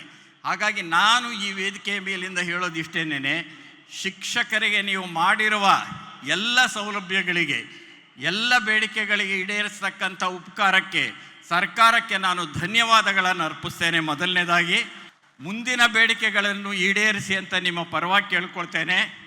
ಆದರೆ ಶಿಕ್ಷಣದ ಪರವಾಗಿ ಈ ಬೇಡಿಕೆಯಲ್ಲಿ ಒಂದು ಬಹಳ ಸಂತೋಷ ಆಗಿದ್ದು ಏನಂದರೆ, ಸಾಮಾನ್ಯವಾಗಿ ಶಿಕ್ಷಕರ ಸಂಘಗಳು ಶಿಕ್ಷಕರ ಬೇಡಿಕೆಗಳನ್ನು ಮಂಡಿಸುತ್ತವೆ. ಆದರೆ ಅವರು ಕೊಟ್ಟಿರೋವಂಥ ಬೇಡಿಕೆಗಳು 27 ಬೇಡಿಕೆಗಳಿವೆ. ಅದರಲ್ಲಿ ಶಿಕ್ಷಕರ ಬೇಡಿಕೆಗಳು ಇವೆ, ಶಿಕ್ಷಣದ ಬೇಡಿಕೆಗಳು ಇವೆ. ಅದು ಬಹಳ ವಿಶೇಷವಾದದ್ದು. ಆದ್ದರಿಂದ ಪ್ರಾಥಮಿಕ ಶಿಕ್ಷಣವನ್ನು ಉಳಿಸೋದು ಅಂತ ಅಂದರೆ ಅದು ವಿಶೇಷವಾದದ್ದು. ಅದು ತಳಹದಿ, ಅಂಥದ್ದೊಂದು ತಳಪಾಯ ಇದೆಯಲ್ಲ, ಅದಕ್ಕೆ ಯಾವತ್ತೂ ಅಪಾಯ ಬರಬಾರದು ಅಂತ ನಾನು ಈ ಸಂದರ್ಭದಲ್ಲಿ ಕೇಳ್ಕೊಳ್ತಾ, ನಾವು ಚರ್ಚೆ ಮಾಡೋಣ, ಗೊಂದಲಗಳನ್ನು ಪರಿಹರಿಸ್ಕೊಳ್ಳೋಣ, ಶಿಕ್ಷಕರಿಗೂ ಅನುಕೂಲ ಮಾಡಿಕೊಳ್ಳೋಣ, ಶಿಕ್ಷಣದ ತಳಹಾದಿಯನ್ನು ಗಟ್ಟಿ ಮಾಡೋಣ. ಸ್ವಲ್ಪ ಹೊರಟಾದರೂ ಒಂದು ಮಾತನ್ನು ಹೇಳಿ ನನ್ನ ಭಾಷಣವನ್ನು ಮುಗಿಸ್ತೇನೆ. ಪ್ರಾಥಮಿಕ ಶಾಲೆಗಳು ಇದಾವಲ್ಲ, ಮುಚ್ಚಬಾರದು ಅಂತ ಹೇಳಿದೆ, ಮುಚ್ಚೋದಿಲ್ಲ ಅಂತವ್ರು ಹೇಳಿದ್ದಾರೆ. ಆದರೆ ಅದೇ ತಾನಾಗಿ ಮುಚ್ಚುವಂಥ ಸ್ಥಿತಿಯೂ ಬರಬಾರದು. ಇದರ ಅರ್ಥ ಇಷ್ಟೇನೆ, ಪ್ರಾಥಮಿಕ ಶಾಲೆಗಳ ಹತ್ಯೆಯೂ ಆಗಬಾರ್ದು, ಆತ್ಮಹತ್ಯೆಯೂ ಆಗಬಾರ್ದು. ಹತ್ಯೆ ಮತ್ತು ಆತ್ಮಹತ್ಯೆಗಳಿಲ್ಲದೆ ಇರುವ ಪ್ರಾಥಮಿಕ ಶಾಲೆಗಳನ್ನು ನಾವೆಲ್ಲ ಸೇರಿ ನಡೆಸೋಣ ಅಂತ ಆಶಿಸ್ತಾ ನನ್ನ ಮಾತು ಮುಗಿಸ್ತೇನೆ. ನಮಸ್ಕಾರ. ಬಂಧುಗಳೇ, ಇವತ್ತು ನಾವೆಲ್ಲ 55ನೇ ವರ್ಷದ ಈ ಕರ್ನಾಟಕ ರಾಜ್ಯದ ಪ್ರಾಥಮಿಕ ಶಾಲಾ ಶಿಕ್ಷಕರ ಸಂಭ್ರಮದಲ್ಲಿ ಇದ್ದೇವೆ. ನಮ್ಮ ಯಾರೋ ಶಿಕ್ಷಕರು ಒಂದೊಳ್ಳೆ ಅಧ್ಯಯನ ನನಗೆ ತೋರಿಸಿದ್ರು. ಒಳ್ಳೇದು ಮಾಡೋದನ್ನ ನಾವು ಪ್ರಶಂಸೆ ಮಾಡಲೇಬೇಕಲ್ಲ. ಒಬ್ಬ ಉಪಮುಖ್ಯಮಂತ್ರಿಯಾಗಿ, ನಾನೊಬ್ಬ ಶಿಕ್ಷಣ ಪ್ರೇಮಿಯಾಗಿ ಅವರಿಗೆ ಅಭಿನಂದಿಸ್ತೀನಿ. ಅಮ್ಮನ ನೆನಪು ಪ್ರೀತಿಯ ಮೂಲ,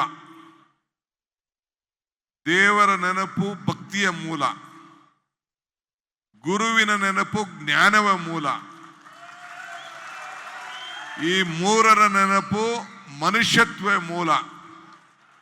ಮನುಷ್ಯತ್ವ ಮೋಕ್ಷಕ್ಕೆ ಮೂಲ. ಹಂಗೆ ನೀವೆಲ್ಲ ಒಂದು ಶಿಕ್ಷಕನ ಕ್ಷೇತ್ರದಲ್ಲಿ ಶಿಕ್ಷಕರಾಗಿ ಗುರು ಸ್ಥಾನವನ್ನ ಪಡ್ಕೊಂಡು ಈ ವೃತ್ತಿನ ಆಯ್ಕೆ ಮಾಡ್ಕೊಂಡಿದ್ದೀರಲ್ಲ, ನಿಮ್ಮೆಲ್ಲರೂ ಕೂಡ ನನ್ನ ಸಾಷ್ಟಾಂಗ ನಮಸ್ಕಾರಗಳನ್ನ ಅರ್ಪಿಸ್ಲಿಕ್ಕೆ ನಾನು ಬಯಸ್ತಾ ಇದ್ದೇನೆ. ಸೊ ಇದೊಂದು ದೊಡ್ಡ ಪವಿತ್ರವಾದಂತ ವೃತ್ತಿ ಆಯ್ಕೆ ಮಾಡ್ಕೊಂಡಿದ್ದೀರಿ. ನಾವು ಎಷ್ಟೇ ದೊಡ್ಡವರಾಗಿರ್ಲಿ, ಕೊನೆಗೆ ಶಿಕ್ಷಣ ಯಾರು ನಮಗೆ ಮೂಲ ಶಿಕ್ಷಕರು, ನಮ್ಮ ರಾಮಚಂದ್ರ ಅವ್ರು ಹೇಳ್ದಂಗೆ ಮೇಷ್ಟ್ರು ಅನ್ನೋ ಪದ ಇದೆಯಲ್ಲ, ಟೀಚರ್, ಅದನ್ನ ಯಾರು ಕೂಡ ಮನೇಲಿ ತಂದೆ ತಾಯಿ ಮಾತು ಕೇಳುವುದಿಲ್ಲ. ಇಲ್ಲ ನಮ್ಮ ಮೇಷ್ಟ್ರು ಹೆಂಗೆ ಹೇಳೋರು, ನಮ್ಮ ಟೀಚರ್ ಹೆಂಗೆ ಹಿಡಿದಾರೆ ಅಂತ ಮಗು ಹೇಳ್ತದೆ. ನೃಪ ರಪ ಹಪ ಹರಿಸದ, ತಾಯಾದಿ ದಕ್ಕಿಸದ, ಅಗ್ನಿಯಲ್ಲಿ ಸುಡದ, ನೀರಿನಲ್ಲಿ ನೆನೆಯದ ಗುಪ್ತ ನಿಧಿ ಒಂದೇ ವಿದ್ಯೆ. ಆ ವಿದ್ಯೆಯ ವೃತ್ತಿಯನ್ನ ಆಯ್ಕೆ ಮಾಡಿದಂತ ನೀವು, ನಿಮಗೆ ನಾವು ಸಾಷ್ಟಾಂಗ ನಮಸ್ಕಾರಗಳನ್ನ ಮಾಡಲೇಬೇಕಾಗಿದೆ. ಸೊ ತಾವು ಈ ಸಮಾಜನ ಬೆಳೆಸ್ತಾ ಇದ್ದೀರಿ, ನಿಮ್ಮ ಮಕ್ಕಳೆಲ್ಲ ಬೆಳೆಸ್ತಾ ಇರೋದು, ನೀವು ಸಮಾಜವನ್ನೇ ಬೆಳೆಸ್ತಾ ಇದ್ದೀರಿ. ಒಂದು ಹೂವು, ಒಂದು ಜ್ಞಾನದ ವಿದ್ಯೆ, ಹೂವು ಹರಳುತ್ತಾ ಇರ್ತದೆ. ಅದು ಪರಿಣಾಮ, ಅದರ ವಾಸನೆ ಯಾವ ರೀತಿ ಆ ಮಗು ಬೆಳೀತದೆ ಅಂತೇಳಿ ಬೆಳೆದಾಗ ಮಾತ್ರ.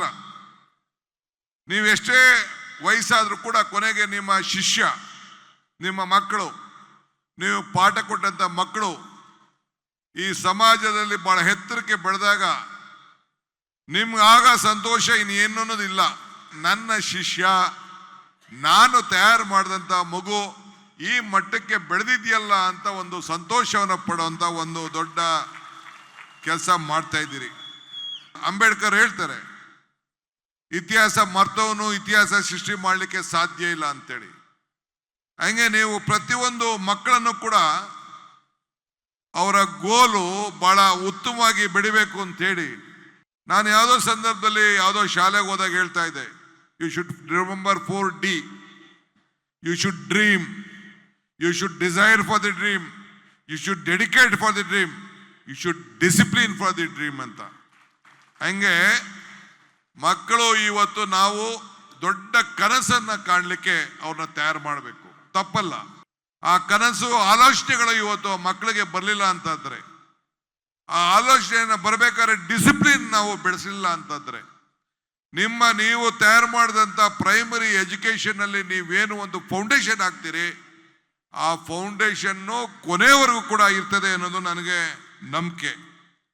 ಸೊ ಅದರಿಂದ ಬದುಕಿನ ಹೆಜ್ಜೆಯ ಗುರುತುಗಳನ್ನ ನೀವೇ ಇದನ್ನ ಮಾಡಬೇಕು ಅಂತೇಳಿ ನಿಮ್ಮಲ್ಲಿ ನಾನು ಪ್ರಾರ್ಥನೆಯನ್ನು ನಾನು ಮಾಡ್ತಾ ಇದ್ದೇನೆ. ಇವತ್ತು ತಾವು ತ್ಯಾಗ, ತಮ್ಮ ಬದುಕಿನಲ್ಲಿ ಒಂದು ದೊಡ್ಡ ತ್ಯಾಗವನ್ನ ಈ ಶಿಕ್ಷಣ ವೃತ್ತಿಯನ್ನ ಮಾಡಿಕೊಂಡು ನೀವೆಲ್ಲ ಬರ್ತಾ ಇದ್ದೀರಿ. ಇವತ್ತು ನಾನು ತಮ್ಗೆ ಹೇಳುದು, ಹೋರಾಟ ಮಾಡ್ತಾ ಇದ್ದೀರಿ, ನಿಮ್ಮ ಹೋರಾಟ, ನಿಮ್ಮ ನೋವು ಇದೆ, ನಾನಿಲ್ಲ ಅಂತ ನಾನು ಹೇಳುದಿಲ್ಲ. ನಿಮ್ಮ ಅಧ್ಯಕ್ಷರು ಬಹಳ ದೊಡ್ಡ ಸಂಘಟನೆಯನ್ನ ಮಾಡ್ಕೊಂಡು ಬಂದಿದ್ದಾರೆ. ಪುಟ್ಟಣ್ಣವರು, ರಾಮಾಜಿಗೌಡರು ಯಾವಾಗಲೂ ಕೂಡ ನಿಮ್ಮ ಜೊತೆಯಲ್ಲಿ, ಗುರಿಕಾರ್, ಚಂದ್ರಶೇಖರ್ ಅವರೆಲ್ಲ ಕೂಡ ಬಹಳ ರೀತಿ ನಿಮಗೆ ಸಹಕಾರವನ್ನು ಕೊಟ್ಟಿದ್ದಾರೆ. ಪ್ರೀತಿಯಿಂದ ಮಾತಾಡಿದಂಥ ಮಾತು, ನಂಬಿಕೆಯನ್ನ, ಹೆಜ್ಜೆಯನ್ನ ಇಟ್ಕೊಂಡು ನಾವು ನಿಮ್ಮ ಮೇಲೆ ಅಪಾರವಾದಂಥ ವಿಶ್ವಾಸವನ್ನು ಇಟ್ಕೊಂಡು ನಿಮ್ಮ ಅನೇಕ ಸಮಸ್ಯೆಗಳನ್ನು ಬಹಳ ಪ್ರಾಮಾಣಿಕವಾದಿಂದ ತೀರ್ಮಾನವನ್ನು ಮಾಡಿದ್ದೇವೆ. ಈಗ ನಾನು ವಿಚಾರಿಸ್ತಾ ಇದ್ದೆ, 1 ಲಕ್ಷಕ್ಕೂ ಹೆಚ್ಚು ಶಿಕ್ಷಕರ ಹುದ್ದೆ ಖಾಲಿ ಇದೆ. ಇದು ಸರ್ಕಾರಕ್ಕೆ ಅರಿವಿದೆ. 56,000 ಹುದ್ದೆಗಳನ್ನ, ಸರ್ಕಾರಿ ಹುದ್ದೆಗಳನ್ನ ತುಂಬಬೇಕು ಅಂತ ತೀರ್ಮಾನ ಮಾಡಿದ್ದೇವೆ. ಕೋರ್ಟು ಬೇರೆ ವಿಚಾರ ಏನೇ ಆಗಲಿ ಅಂತೇಳಿ ಮುಖ್ಯಮಂತ್ರಿಗಳು ನಾವು 5 ಗಂಟೆಗಳ ಕಾಲ ಇದರ ಸಾಧಕ ಬಾಧಕಗಳನ್ನು ಕ್ಯಾಬಿನೆಟ್ನಲ್ಲಿ ಚರ್ಚೆಯನ್ನು ನಾವು ಮಾಡಿದ್ದೇವೆ. ಹಳ್ಳಿಗಳಲ್ಲಿ ಒಳ್ಳೆ ಉತ್ತಮವಾದಂಥ ಶಿಕ್ಷಣ ಸಿಗಬೇಕು. ನಮ್ಮ ಹಳ್ಳಿ ಮಕ್ಕಳಿಗೆ ನೀವು ಯಾವ ಮಕ್ಕಳನ್ನ ತಯಾರು ಮಾಡ್ತಾ ಇದ್ದೀರಿ, ಇದು ನಿಮಗೆ ಬಹಳ ಕಷ್ಟಕವಾದಂಥ ಕೆಲಸ. ಯಾಕೆಂದರೆ ಹಳ್ಳಿಲಿ ಪ್ರತಿಯೊಂದು ಮಗು ಕೂಡ ಅವರ ಆಲೋಚನೆ ಯಾವುದೇ ತಂದೆಗೆ ಒಂದು ಒಳ್ಳೆಯ ವಿದ್ಯಾಭ್ಯಾಸ ಕೊಡಬೇಕು ಅಂತೇಳಿ ಪ್ರೈವೇಟ್ ಇನ್ಸ್ಟಿಟ್ಯೂಷನ್ಗೆ ಕಳಿಸ್ಬೇಕು, ಕಾನ್ವೆಂಟ್ ಕಳಿಸ್ಬೇಕು ಅನ್ನೋದು ಒಂದು ಮೊದಲಿಂದ ಕೂಡ ತಲೆಗೆ ಬಂದಿದೆ. ನಮ್ಮ ಹಳ್ಳಿ ಮಕ್ಕಳು ಕೂಡ ಉತ್ತಮವಾದಂಥ ವಿದ್ಯಾಭ್ಯಾಸ ಮಾಡ್ತಾರೆ ಅನ್ನೋ ಆತ್ಮವಿಶ್ವಾಸ ಕಳ್ಕೊಳ್ತಾ ಇದೆ. ಅದಕ್ಕೆ ಮಧು ಬಂಗಾರಪ್ಪನವರು ನೀವು ನಮ್ಮ ಮಕ್ಕಳ ಸ್ಟ್ರೆಂತನ್ನು ಶಾಲೆಗಳಲ್ಲಿ ಹೆಚ್ಚಿಸಬೇಕು ಅಂತೇಳಿ ನಿಮಗೆ ಈ ಜವಾಬ್ದಾರಿಯನ್ನು ಅವರು ಕೊಟ್ಟಿದ್ದಾರೆ. ನಾನು ಕೂಡ ಮುಖ್ಯಮಂತ್ರಿಗಳ ಮೇಲೆ ಒತ್ತಾಯ ಮಾಡಿ ಒಂದು ಕ್ಯಾಬಿನೆಟ್ ಸಬ್ ಕಮಿಟಿ ಮಾಡಿ CSR ಪಾಲಿಸಿ ಮಾಡಬೇಕು ಅಂತೇಳಿ ಒಂದು ಪಾಲಿಸಿ ಮಾಡಿದ್ದೇವೆ. 8,000 ಕೋಟಿ ರೂಪಾಯಿ ನಮ್ಮ ರಾಜ್ಯದಲ್ಲಿ CSR ಹಣ ಉತ್ಪತ್ತಿ ಆಗ್ತಾ ಇದೆ. ಅದು ಬೇರೆ ಎಲ್ಲೂ ಹೋಗಬಾರ್ದು. ಹಣ ಗ್ರಾಮೀಣ ಪ್ರದೇಶದ ಗೌರ್ಮೆಂಟ್ ಶಾಲೆಗಳಲ್ಲಿ ಈ ಉತ್ತಮವಾದಂಥ ಇನ್ಫ್ರಾಸ್ಟ್ರಕ್ಚರ್ ಕ್ರಿಯೇಟ್ ಮಾಡಲಿಕ್ಕೆ ಅದನ್ನು ಮೀಸಲಾಗಿ ಇಡಂತ ಒತ್ತಾಯ ಮಾಡಬೇಕು ಅನ್ನೋದು ನಮ್ಮ ಸರ್ಕಾರ ಮತ್ತು ಈ DK ಶಿವಕುಮಾರ್ನ ಸಂಕಲ್ಪ. ಅದಕ್ಕೆ ನಾವು ತಯಾರು ಮಾಡಿದ್ದೇವೆ, ಒಂದು ಪಾಲಿಸಿ ಮಾಡಿದ್ದೇವೆ. ಅದನ್ನು ಗೈಡ್ಲೈನ್ ಆಟಿಟ್ಯೂಡ್ ಮಾಡಬೇಕು ಅಂತ ಹೇಳಿದ್ರು. ಬಟ್ ನನಗೂ ಈಗ ಸಮಾಧಾನ ಇಲ್ಲ. ಕಡ್ಡಾಯ ಹೇಳಬೇಕು ಅವ್ರಿಗೆ, ಅವರ CSR ನಮ್ಮ ಮಕ್ಕಳು ಹಳ್ಳಿಯಿಂದ ಟೌನ್ಗಳಿಗೆ, ಹಳ್ಳಿಯಿಂದ ನಗರಕ್ಕೆ ಬರೋದನ್ನ ನಿಲ್ಲಿಸಬೇಕು. ಎಲ್ಲ ಸಂಸ್ಥೆಗಳು ಒಳ್ಳೊಳ್ಳೆ CBSE ಶಾಲೆ, ICSE ಶಾಲೆ, ಇಂಗ್ಲಿಷ್ ಶಾಲೆ, ಯಾರ್ಯಾರು ಆರ್ಥಿಕವಾಗಿ ಚೆನ್ನಾಗಿದೆ ಶಾಲೆ ಅವರೆಲ್ಲ ಕಡ್ಡಾಯವಾಗಿ ಒಬ್ಬೊಬ್ಬ ಶಾಲೆ ಒಂದೊಂದು ಗೌರ್ಮೆಂಟ್ ಶಾಲೆಯನ್ನು ಅಡಾಪ್ಟ್ ಮಾಡಿಕೊಂಡು ಟೀಚರ್ಸ್ನ ಅಲ್ಲಿ ಕಳಿಸಿ ಅವರೇ ಸಂಬಳನ ಕೊಟ್ಕೊಂಡು ಈ 90,000 ಟೀಚರನ್ನು ಕೂಡ ಅವರೇ ಭರ್ತಿ ಮಾಡಿಸಿ ಅವರ ಮಟ್ಟಕ್ಕೆ ಈ ಶಾಲೆಗಳನ್ನು, ನಮ್ಮ ಗೌರ್ಮೆಂಟ್ ಶಾಲೆಗಳನ್ನು ತೆಗೆದುಕೊಂಡು ಹೋಗುವಂಥ ಕೆಲಸವನ್ನು ಮಾಡಬೇಕು. ಮುಂದಿನ ದಿನದಲ್ಲಿ ಆ ಕೆಲಸವನ್ನು ಮಾಡ್ತೇವೆ ಅನ್ನೋ ಮಾತನ್ನ ಈ ಸಂದರ್ಭದಲ್ಲಿ ಹೇಳಲಿಕ್ಕೆ ನಾನು ಬಯಸ್ತಾ ಇದ್ದೇನೆ. ನಾನು ನನ್ನ ಮಗಳು ಹೇಳಿದ್ದೇನೆ, ನೀನು 3 ಶಾಲೆ ನಡೆಸ್ತಾ ಇದೆಯಾ, ನೀನು ಅಡಾಪ್ಟ್ ಮಾಡ್ಕೋ ನಮ್ಮ ಹಳ್ಳಿ ಶಾಲೆಗಳನ್ನ ಅಂತ. ನನ್ನ ಕ್ಷೇತ್ರದಲ್ಲೇ 3 ಶಾಲೆಗಳನ್ನು ಅಡಾಪ್ಟ್ ಮಾಡಿಕೊಂಡು ನಾವು 6 ಜನ 7 ಜನ ಖಾಲಿ ಇದ್ದರೆ ನಾವಿಲ್ಲಿಂದ ಟೀಚರ್ ಆಯ್ಕೆ ಮಾಡಿ ನಾವು ಸಂಬಳ ಕೊಟ್ಟುಕೊಂಡು ನಾವು ಮಕ್ಕಳನ್ನ ತಯಾರು ಮಾಡುವಂಥ ಕೆಲಸವನ್ನು ಈಗಾಗಲೇ ನಾವು ಮಾಡ್ತಾ ಇದ್ದೇವೆ. ನಾನು ಕೂಡ ಒಬ್ಬ ಶಿಕ್ಷಣ ಪ್ರೇಮಿ. 2008ರಲ್ಲಿ ನಾನು ಗ್ರಾಜ್ಯುಯೇಟ್ ಆದವನು ಮೈಸೂರು ಓಪನ್ ಯೂನಿವರ್ಸಿಟಿಲಿ. ನಾನು ಗ್ರಾಜ್ಯುಯೇಟ್ ಆಗಿರಲಿಲ್ಲ, MLA ಆದಾಗ, ಮಂತ್ರಿ ಆಗಿದ್ದಾಗ. ನಾನು ಒಂದು ಶಿಕ್ಷಣದ ಬಗ್ಗೆ ಎಷ್ಟು ಜ್ಞಾನ ನಮಗಿಲ್ಲ ಅಂದರೆ ಎಷ್ಟು ತೊಂದರೆ ಆಗ್ತದೆ ಅಂತೇಳಿ ಆ ಶಿಕ್ಷಣದ ಬಗ್ಗೆ ಅಪಾರವಾದಂಥ ಅನುಭವ ಹೊತ್ಕೊಂಡು ಈ ಶಿಕ್ಷಣಕ್ಕೆ ನಾವು ಬಂದಿದ್ದವನು. ಆದ್ದರಿಂದ ಇವತ್ತು ತಾವೆಲ್ಲ ಕೂಡ ಇಷ್ಟು ದೊಡ್ಡ ಸಂಖ್ಯೆಯಲ್ಲಿ ಸೇರಿದ್ದೀರಿ. ಭಾಳ ವಿಚಾರಗಳಿದೆ. ಈಗ ಬಂಗಾರಪ್ಪನವ್ರ ಕಾಲದಲ್ಲೂ ಕೂಡ ನಾವು ಕೃಪಾಂಕ ಕೊಟ್ಟು, ರಾಜೀವ್ ಗಾಂಧಿಯವರು black board, operation black board ಅಂತ ಆ ಕಾಲದಲ್ಲಿ ಅವ್ರು ತಂದರು. ನಿಮಗೆ ಕುದುರೆ ಕೊಟ್ಟಿದ್ದೀವಿ, ನೀವು ಗ್ಲೋಬಲ್ ಮಟ್ಟಕ್ಕೆ ರೇಸ್ ಕುದುರೆ ಮಾಡಿದಾಗ ಮಾಡಬೇಕು. ಬೆಂಗಳೂರಿನಲ್ಲಿ ಯಾವ ರೀತಿ ಮಕ್ಕಳು ಒಳ್ಳೆ ಕ್ವಾಲಿಟಿ ಎಜುಕೇಷನ್ ಸಿಗ್ತದೆ ಆ ಮಟ್ಟಕ್ಕೆ ನೀವು ತಯಾರು ಮಾಡಬೇಕು. ಅದು ನಿಮ್ಮೆಲ್ಲರ ಜವಾಬ್ದಾರಿ. ಇದನ್ನು ನಾನು ಹೇಳಲಿಕ್ಕೆ ಬಯಸ್ತೇನೆ. ಈಗ ನಿಮ್ಮ ಅಧ್ಯಕ್ಷರು ಒಂದು ದೊಡ್ಡ ಪಟ್ಟಿ ಕೊಟ್ಬಿಟ್ಟವ್ರೆ. ನಮ್ಮ ರಾಮಚಂದ್ರ ಅವ್ರು ಹೇಳ್ದಂಗೆ 26 ಇದೆ. 26 ಸಾಧನೆ ಮಾಡ್ಲಿಕ್ಕೆ ಸಾಧ್ಯ ಇಲ್ಲ. ಒಂದನ್ನು ಈಗಾಗಲೇ NPS OPS ಇರಲಿ, ಸ್ವಲ್ಪ ಈಗ ಸುಸ್ತಾಗಿದ್ದೀವಿ ನಾವು, ಆಮೇಲೆ ಚರ್ಚೆ ಮಾಡ್ತೀವಿ. ಇವತ್ತು ಕೆಲವು 50 ಮಕ್ಕಳ ಸಂಖ್ಯೆ ವಿಚಾರದಲ್ಲಿ ಮಾತಾಡಿದ್ದಾರೆ. ಒಂದು ನನ್ನ ಕೈಲಿದೆ, ಏನಪ್ಪ ಅಂದರೆ ನಿಮಗೆಲ್ಲ ಸಂಘಕ್ಕೆ ಜಾಗ ಬೇಕು, ಸಂಘಕ್ಕೆ ಜಾಗ ಬೇಕು. ನೀವು ಚಿಂತೆ ಮಾಡೋದು ಬೇಡ. ನಮ್ಮ ಆಫೀಸರ್ಸ್ನ ಕರಿತೀನಿ. ಬೆಂಗಳೂರು ನಗರದ ವ್ಯಾಪ್ತಿಯಲ್ಲೋ ಇಲ್ಲ BDA ವ್ಯಾಪ್ತಿಯಲ್ಲಿ ಎಲ್ಲರೂ ಒಂದು ಕಡೆ ನಿಮ್ಮ ಕಚೇರಿಗೆ ಜಾಗ ಕೊಡುವಂಥ ಕೆಲಸವನ್ನು ಈ DK ಶಿವಕುಮಾರ್ ಸಿದ್ದರಾಮಯ್ಯನ ಸರ್ಕಾರ ನಿಮಗೆ ಮಾಡ್ತದೆ. ಅದೊಂದು ಮಾತ್ರ ಅಶ್ಯೂರೆನ್ಸ್ ಆಗ್ಬೋದಾ? ಆಯಿತು. ಎರಡನೇದು, ಬೂತ್ ಲೆವೆಲ್ ಕೆಲಸನ ನಮಗೆ ಕೈ ಬಿಡಿ ಅಂತ ಕೇಳಿದಿರಿ. ದಯವಿಟ್ಟು ಬೇಡ. ನೀವು ಶಿಕ್ಷಕರು ಎಲ್ಲ ಕೂಡ ನಾವಿವೆಲ್ಲ ನ್ಯಾಯಬದ್ಧವಾಗಿ ಕೆಲಸ ಮಾಡೋರು. ಆ ಬೀಲ ತಗೊಂಡು ಈ ಒಂದು ಏನು ವೋಟಿಂಗ್ ಶಿಕ್ಷಣ ವ್ಯವಸ್ಥೆ ಇದೆ, ಪ್ರಜಾಪ್ರಭುತ್ವದ ಮತ ಇದೆ, ಒಂದೇ ಕುಟುಂಬ ಒಂದೇ ಮನೇಲಿರಬೇಕು. ನೀವು ನ್ಯಾಯಬದ್ಧವಾಗಿ ನಾವು ಲೋಕಲ್ ಬಾಡಿ ಎಲೆಕ್ಷನ್ನ ಮಾಡ್ತಾ ಇದ್ದೀವಿ, ಅದಕ್ಕೆ ನೀವೆಲ್ಲ ಕೂಡ ಕೆಲಸ ಮಾಡಬೇಕು ಅಂತೇಳಿ ತಮ್ಮಲ್ಲಿ ನಾನು ಪ್ರಾರ್ಥನೆಯನ್ನು ನಾನು ಮಾಡ್ತಾ ಇದ್ದೇನೆ. ನಿಮ್ಮ ಆಶೀರ್ವಾದ ಈ ಸರ್ಕಾರಕ್ಕಿರಲಿ. ಇನ್ನು ಮುಂದಕ್ಕೆ ನಾವು ಕೂಡ ನಿಮ್ಮ ಜೊತೆಯಲ್ಲಿ ಇದ್ದೇವೆ ಅನ್ನೋ ಮಾತನ್ನು ಹೇಳಿ ನಮ್ಮ ಮಾತನ್ನು ಮುಗಿಸ್ತೇನೆ. ಎಲ್ಲರಿಗೂ ನಮಸ್ಕಾರ. ಎಲ್ಲ ನನ್ನ ಗುರುಗಳಿಗೆ ಸಾಕ್ಷಾಂಗ ನಮಸ್ಕಾರ. ನಮಗೆ ಪದವಿ ಪೂರೈಸಿದವರಿಗೆ ಒಂದು ಇನ್ಕ್ರಿಮೆಂಟ್ ಅನ್ನ ಕೊಡಬೇಕು ಅನ್ನೋದು ನಮ್ಮೆಲ್ಲರ ಬೇಡಿಕೆ. ಸರ್ಕಾರಿ ಶಾಲೆಗಳು ಉಳಿಬೇಕು ಅಂತಕ್ಕಂಥ ಕನಸಿದೆ. ಜೊತೆಗೆ ನಮ್ಮಲ್ಲಿ OBC ಆಗಿರ್ತಕ್ಕಂಥ ಸರ್ಕಾರಿ ನೌಕರರು ಸರ್, ತಾವು 8 ಲಕ್ಷ 5 ಲಕ್ಷ ಇದ್ದಿದ್ದನ್ನ 8 ಲಕ್ಷ ನೀವೇ ಮಾಡಿದ್ರಿ. ನಮ್ಮ ಲಿಮಿಟ್ಟು ಅದನ್ನ ಕನಿಷ್ಠ ನಮ್ಮ ಸ್ಯಾಲರಿ ಹೆಚ್ಚಾಗಿರೋದ್ರಿಂದ 5ನೇ ವೇತನ ಆಯೋಗದಲ್ಲಿ 10,508 ಕೋಟಿ ರೂಪಾಯಿ ಈ ರಾಜ್ಯದ ಶಿಕ್ಷಕರ 30% ವೇತನ ಹೆಚ್ಚಳ ಮಾಡಿದ್ರಿ. 7ನೇ ವೇತನ ಆಯೋಗದಲ್ಲಿ 27,000 ಕೋಟಿ ರೂಪಾಯಿ ಕೊಟ್ಟಿರ್ತಕ್ಕಂಥ 2 ಬಾರಿ ರಾಜ್ಯದ ಶಿಕ್ಷಕರ ಸಂಘಟನೆಯ ಸಮಾವೇಶವನ್ನ ಉದ್ಘಾಟನೆ ಮಾಡಿದ್ದು ಸಿದ್ದರಾಮಯ್ಯನವರು. ಬನ್ನಿ ಜೋರಾದ ಚಪ್ಪಾಳೆಯ ಮೂಲಕ ಬರಮಾಡಿಕೊಳ್ಳೋಣ. ಇವತ್ತು ನೀವೆಲ್ಲರೂ ಕೂಡ ಸೇರಿ ನಿಮ್ಮ ಸಂಘದ 55 ವರ್ಷ ತುಂಬಿರ್ತಕ್ಕಂಥ ಸಂದರ್ಭದಲ್ಲಿ ಸುವರ್ಣ ಮಹೋತ್ಸವವನ್ನು ಆಚರಣೆ ಮಾಡ್ತಾ ಇದ್ದೀರಿ. ಅದೇ ಸಂದರ್ಭದಲ್ಲಿ ಶಿಕ್ಷಣದ ಮಹಾಸಮ್ಮೇಳನವನ್ನು ಕೂಡ ಏರ್ಪಾಡು ಮಾಡ್ಕೊಂಡಿದ್ದೀರಿ. ಇದು ಬಹಳ ಮುಖ್ಯ.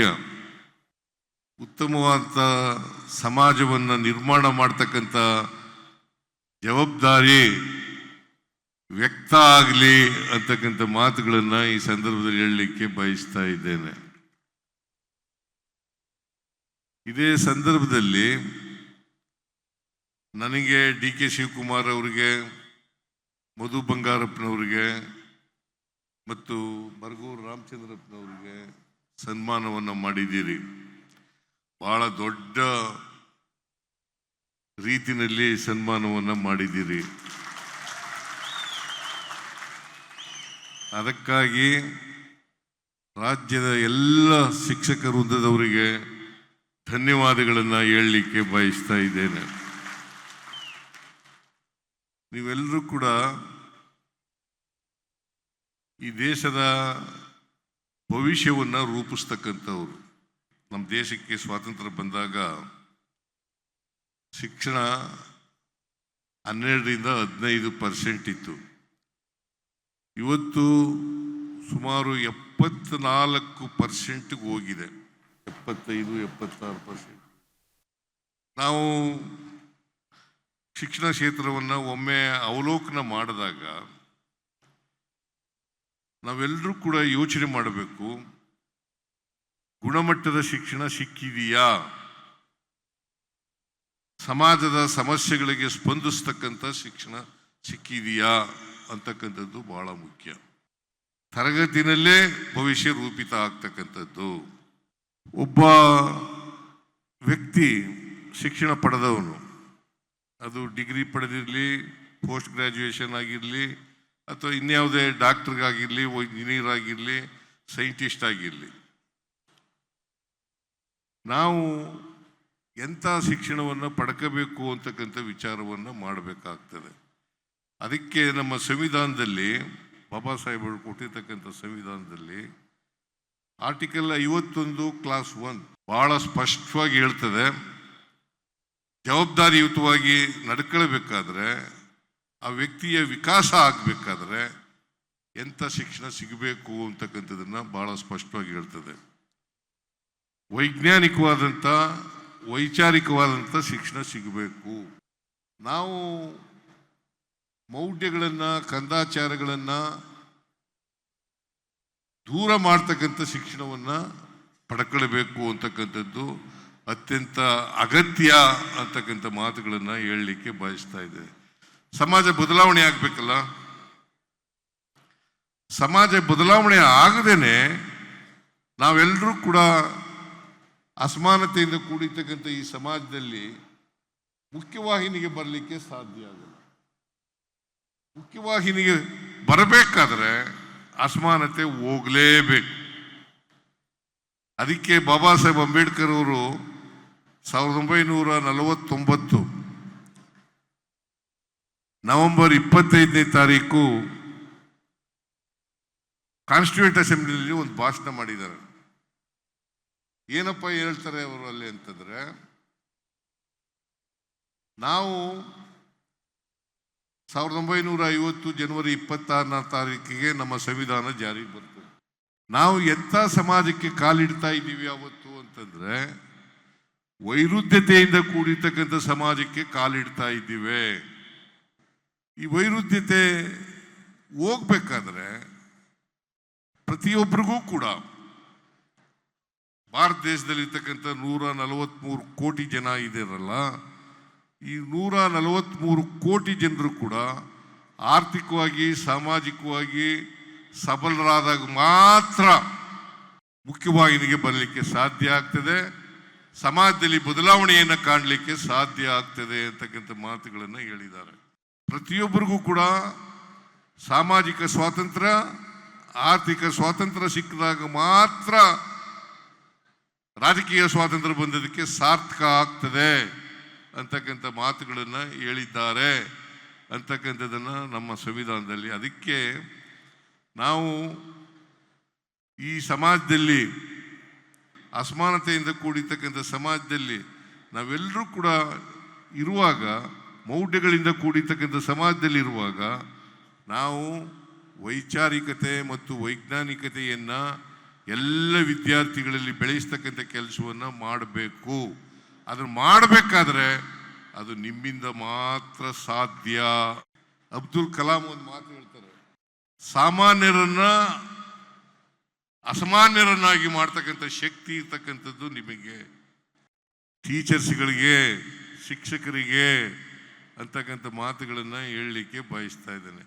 ಮಹಾತ್ಮ ಗಾಂಧೀಜಿಯವರು ಒಂದು ಮಾತು ಹೇಳ್ತಾರೆ, 3H ಮಹತ್ವವನ್ನು ಹೇಳ್ತಾರೆ. ಹೆಡ್, ಹಾರ್ಟ್, ಹ್ಯಾಂಡ್ ಅಲ್ವಾ? ಬುದ್ಧಿ,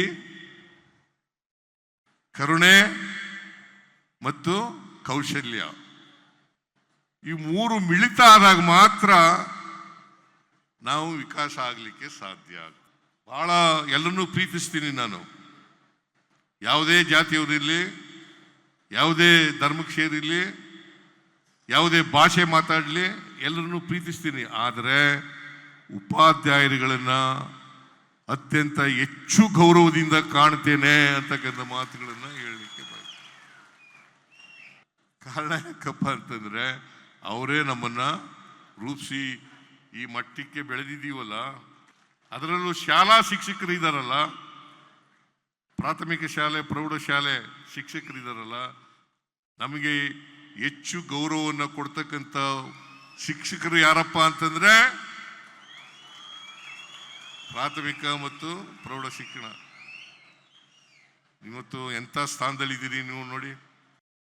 ಸಪೋಸ್ ಒಂದು ವೇಳೆ ರಾಜಪ್ಪ ಅಂತ ಮೇಷ್ಟ್ರು, ಹೆಡ್ ಮಾಸ್ಟ್ರು ನನಗೆ ಪ್ರಾಥಮಿಕ ಶಾಲೆಯಲ್ಲಿ, ಅವರು ನಮ್ಮ ಊರಿಗೆ ಹೆಡ್ ಮಾಸ್ಟರ್ ಆಗಿ ಬರದೇ ಹೋಗಿದ್ರೆ ನಾನು 5ನೇ ತರಗತಿಗೂ ಸೇರ್ಕೊತಿರ್ಲಿಲ್ಲ, ಇವತ್ತು ಲಾಯರು ಆಯ್ತಿರ್ಲಿಲ್ಲ, ಜೊತೆಗೆ ಮುಖ್ಯಮಂತ್ರಿನೂ ಕೂಡ ಆಯ್ತಾ ಇರಲಿಲ್ಲ. ಅವ್ರನ್ನ ಗೌರವಿಸ್ಬೇಕ ಬೇಡ? ಗೌರವಕ್ಕೆ ಅರ್ಹರಾದಂಥ ವ್ಯಕ್ತಿ ಯಾರಪ್ಪ ಅಂತಂದ್ರೆ ಶಿಕ್ಷಕರು. ಕೆಲವನ್ನೆಲ್ಲ ಈಡೇರಿಸಿದ್ದೀವಿ, ನಿಮ್ಮ ಬೇಡಿಕೆಗಳನ್ನೆಲ್ಲ ಬಿಟ್ಟಿಲ್ಲ ನಾವು. ಕೆಲವು ಈಡೇರಿಸಿದ್ದೀವಿ, ಇನ್ನೂ ಕೆಲವು ಬೇಡಿಕೆಗಳನ್ನು ಹಂತ ಹಂತವಾಗಿ ಈಡೇರಿಸ್ತೇವೆ ಅಂತಕ್ಕಂಥ ಮಾತುಗಳನ್ನು ಹೇಳಲಿಕ್ಕೆ ಬಯಸ್ತೀನಿ. 94ರಲ್ಲಿ ನಾನು ಹಣಕಾಸಿನ ಮಂತ್ರಿ ಆದೆ. ಆಗ ಗೋವಿಂದೇಗೌಡರು ಶಿಕ್ಷಣ ಸಚಿವರಾಗಿದ್ದರು. ಅವ್ರಿಗೆ ಹೇಳಿದೆ, ಖಾಲಿ ಇರ್ತಕ್ಕಂಥ, ನಾನು 5 ವರ್ಷ ಹಣಕಾಸಿನ ಮಂತ್ರಿ ಆಗಿರ್ತೀನಿ ಅಂತ ಅನ್ಕೊಂಡಿದ್ದೀನಿ. 5 ವರ್ಷ, ಒಂದು ವೇಳೆ 5 ವರ್ಷ ಇದ್ದೆ, ನಾನು ಹಣಕಾಸಿನ ಮಂತ್ರಿಯಾಗಿ 5 ವರ್ಷ ಇದ್ದೆ. ಉಪಮಂತ್ರಿಯಾಗೂ ಕೂಡ ಕೆಲಸ ಮಾಡಿದೆ. ಆಗ ಗೋವಿಂದೇಗೌಡರಿಗೆ ಕರೆದು ಹೇಳಿದೆ, ಪ್ರತಿ ವರ್ಷ 20,000 ಜನ ಉಪಾಧ್ಯಾಯರುಗಳನ್ನು ನೇಮಕ ಮಾಡೋಣ, ಖಾಲಿ ಇರ್ತಕ್ಕಂಥ ಎಲ್ಲ ಹುದ್ದೆಗಳನ್ನು ಕೂಡ ಭರ್ತಿ ಮಾಡೋಣ ಅಂತೇಳಿ 5 ವರ್ಷದಲ್ಲಿ 1,00,000 ಉಪಾಧ್ಯಾಯರುಗಳನ್ನು ನೇಮಕ ಮಾಡ್ತಕ್ಕಂಥ ಕೆಲಸವನ್ನು ಮಾಡೋದು. ಸರ್ಕಾರಿ ನೌಕರರಲ್ಲಿ 50%ಗಿಂತ ಜಾಸ್ತಿ ಇದ್ದೀರಿ. ಸುಮಾರು 7 ಲಕ್ಷ ಚಿಲ್ಲರೆ ಸರ್ಕಾರಿ ನೌಕರರಿದ್ದರೆ ಅದರಲ್ಲಿ ನೀವೇ ಅರ್ಧಕ್ಕಿಂತ ಜಾಸ್ತಿ ಇದ್ದೀರಿ. 6ನೇ ವೇತನನೂ ಕೂಡ ಜಾರಿ ಮಾಡಿದ್ದೀವಿ, 7ನೇ ವೇತನನೂ ಕೂಡ ಜಾರಿ ಮಾಡಿದ್ದೀವಿ. ನಿಮ್ಮ ನ್ಯಾಯಯುತ ಬೇಡಿಕೆಗಳನ್ನು ಈಡೇರಿಸ್ತಕ್ಕಂಥ ಪ್ರಾಮಾಣಿಕ ಪ್ರಯತ್ನವನ್ನು ಮಾಡ್ತೇನೆ. ಇನ್ಕ್ರಿಮೆಂಟನ್ನು ಕೊಡಲಿಕ್ಕೆ ಪ್ರಯತ್ನ ಮಾಡ್ತೇನೆ. ಆದರೆ ನಿಮ್ಮ ಜವಾಬ್ದಾರಿ ಮಾತ್ರ ಮರಿಬೇಡಿ. ಪ್ರಾಥಮಿಕ ಶಾಲಾ ಶಿಕ್ಷಕರಿದ್ದಾರಲ್ಲ, ನಿಮ್ಮ ನಡವಳಿಕೆ ಇದೆಯಲ್ಲ, ನಿಮ್ಮ ನಡವಳಿಕೆ ದೊಡ್ಡ ಪ್ರಭಾವವನ್ನು ಮಕ್ಕಳ ಮೇಲೆ ಬೀರ್ತದೆ. ನೀವು ಯಾವ ಕಾರಣಕ್ಕೂ ಕೂಡ ನಿಮ್ಮ ನಡವಳಿಕೆ ಶುದ್ಧವಾಗಿರಬೇಕು. ಯಾಕಂತಂದ್ರೆ ಪ್ರಾಥಮಿಕ ಶಾಲಾ ಶಿಕ್ಷಕರು ಇದ್ದಾರಲ್ಲ, ಅವರ ನಡವಳಿಕೆನೇ ಹೆಚ್ಚಾಗಿ ಮಕ್ಕಳು ಪಾಲನೆ ಮಾಡ್ತಕ್ಕಂಥದ್ದು.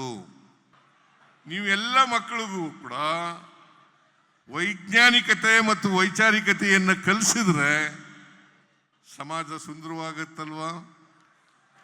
ಸುಭದ್ರ ನಾಡನ್ನು ಕಟ್ಟಲಿಕ್ಕೆ ಸಾಧ್ಯ ಆಗುತ್ತಲ್ವಾ? ಸುಭದ್ರ ದೇಶವನ್ನು ಕಟ್ಟಲಿಕ್ಕೆ ಸಾಧ್ಯ ಆಗ್ತದಲ್ವಾ? ಜಾತ್ಯತೀತ ಸಮಾಜವನ್ನು ನಿರ್ಮಾಣ ಮಾಡಲಿಕ್ಕೆ ಸಾಧ್ಯ ಆಗ್ತದಲ್ಲ? OPS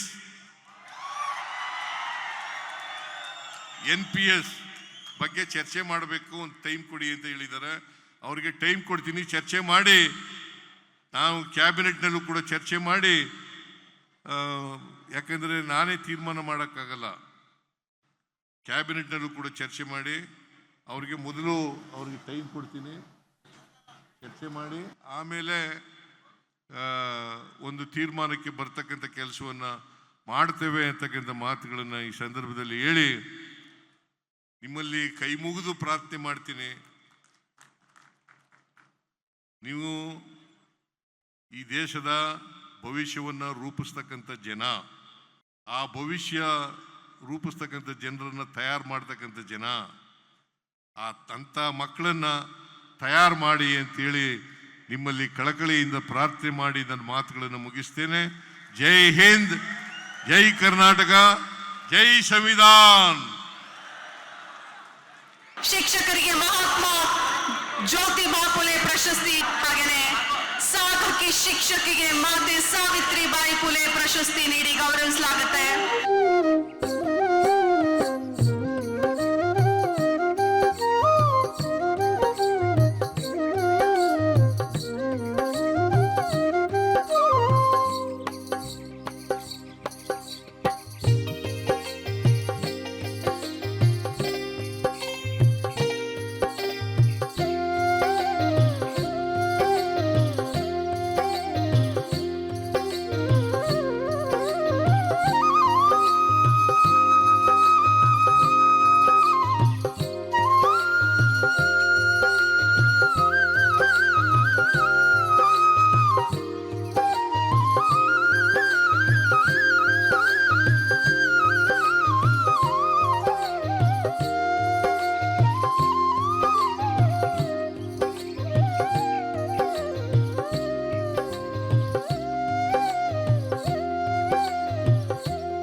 ಸಂಘಟನೆಗೆ ಈಗ 55 ವರ್ಷಗಳು ತುಂಬಿರ್ತಕ್ಕಂತಹ ಸಂದರ್ಭದಲ್ಲಿ ನಾವು ಸುವರ್ಣ ಮಹೋತ್ಸವ ಕಾರ್ಯಕ್ರಮವನ್ನು ಆಚರಣೆ ಮಾಡ್ತಾ ಇರ್ತಕ್ಕಂಥದ್ದು ಸಂಘಟನೆಯ ಭಾಗವಾಗಿರ್ತಕ್ಕಂಥ ನಮ್ಮೆಲ್ಲರಿಗೂ ಕೂಡ ಅತ್ಯಂತ ಸಂತೋಷದ ವಿಷಯವಾಗಿದೆ. ಈ ಕಾರ್ಯಕ್ರಮಕ್ಕೆ ಈ ಮೂಲೆ ಮೂಲೆಯಿಂದ ಆಗಮಿಸಿರುವಂತಹ ಎಲ್ಲ ಶಿಕ್ಷಕರು ಕೂಡ ತುಂಬ ಅತ್ಯಂತ ಸಂತೋಷದಿಂದ ಈ ಕಾರ್ಯಕ್ರಮದಲ್ಲಿ ಭಾಗಿಯಾಗಿ ಕಾರ್ಯಕ್ರಮವನ್ನು ಯಶಸ್ವಿಗೊಳಿಸಿದ್ದಾರೆ. ಅವ್ರಿಗೆಲ್ಲರಿಗೂ ಕೂಡ ನಮ್ಮ ರಾಜ್ಯ ಸಂಘಟನೆಯ ಪರವಾಗಿ ಹೃತ್ಪೂರ್ವಕವಾಗಿರ್ತಕ್ಕಂತಹ ವಂದನೆಗಳನ್ನು ಸಲ್ಲಿಸ್ತೇನೆ. ನಮಸ್ಕಾರ. ನಿಜವಾಗಲೂ ಇವತ್ತು ಶಿಕ್ಷಕರ ಬೇಕು ಬೇಡಿಕೆಗಳ ಪರವಾಗಿ ಚಂದ್ರಶೇಖರ್ ನುಗ್ಲಿ ಅವರ ಸಾರಥ್ಯದಲ್ಲಿ ಸುಮಾರು 8 ತಿಂಗಳಿಂದ ನಿರಂತರವಾಗಿ ಹೋರಾಟವನ್ನು ಮಾಡಿ ನಮ್ಮ ಜಿಲ್ಲಾ ಅಧ್ಯಕ್ಷರು ಮತ್ತು ಪ್ರಧಾನ ಕಾರ್ಯದರ್ಶಿಗಳನ್ನು ಮತ್ತು ತಾಲೂಕು ಅಧ್ಯಕ್ಷರು ಮತ್ತು ಕಾರ್ಯದರ್ಶಿಗಳನ್ನು, ನಮ್ಮ ನಿರ್ದೇಶಕರುಗಳನ್ನು ಹಾಗೂ ಎಲ್ಲ ನಾಮನಿರ್ದೇಶ ಪದಾಧಿಕಾರಿಗಳನ್ನು ನಿಜವಾಗ್ಲೂ ನಂಬ್ಕೋಬೇಕು. ಈ ಕಾರ್ಯಕ್ರಮ ಯಶಸ್ವಿ ಮಾಡಿಕೊಟ್ಟಿದ್ದಕ್ಕೆ ಸರ್ವರಿಗೂ ಮತ್ತೊಮ್ಮೆ ನಾನು ಧನ್ಯವಾದಗಳನ್ನು ಒಬ್ಬ ರಾಜ್ಯ ಪ್ರಧಾನ ಕಾರ್ಯದರ್ಶಿಯಾಗಿ ನಾನು ನಿಮಗೆ ಅರ್ಪಿಸ್ತಾ ಇದ್ದೀನಿ.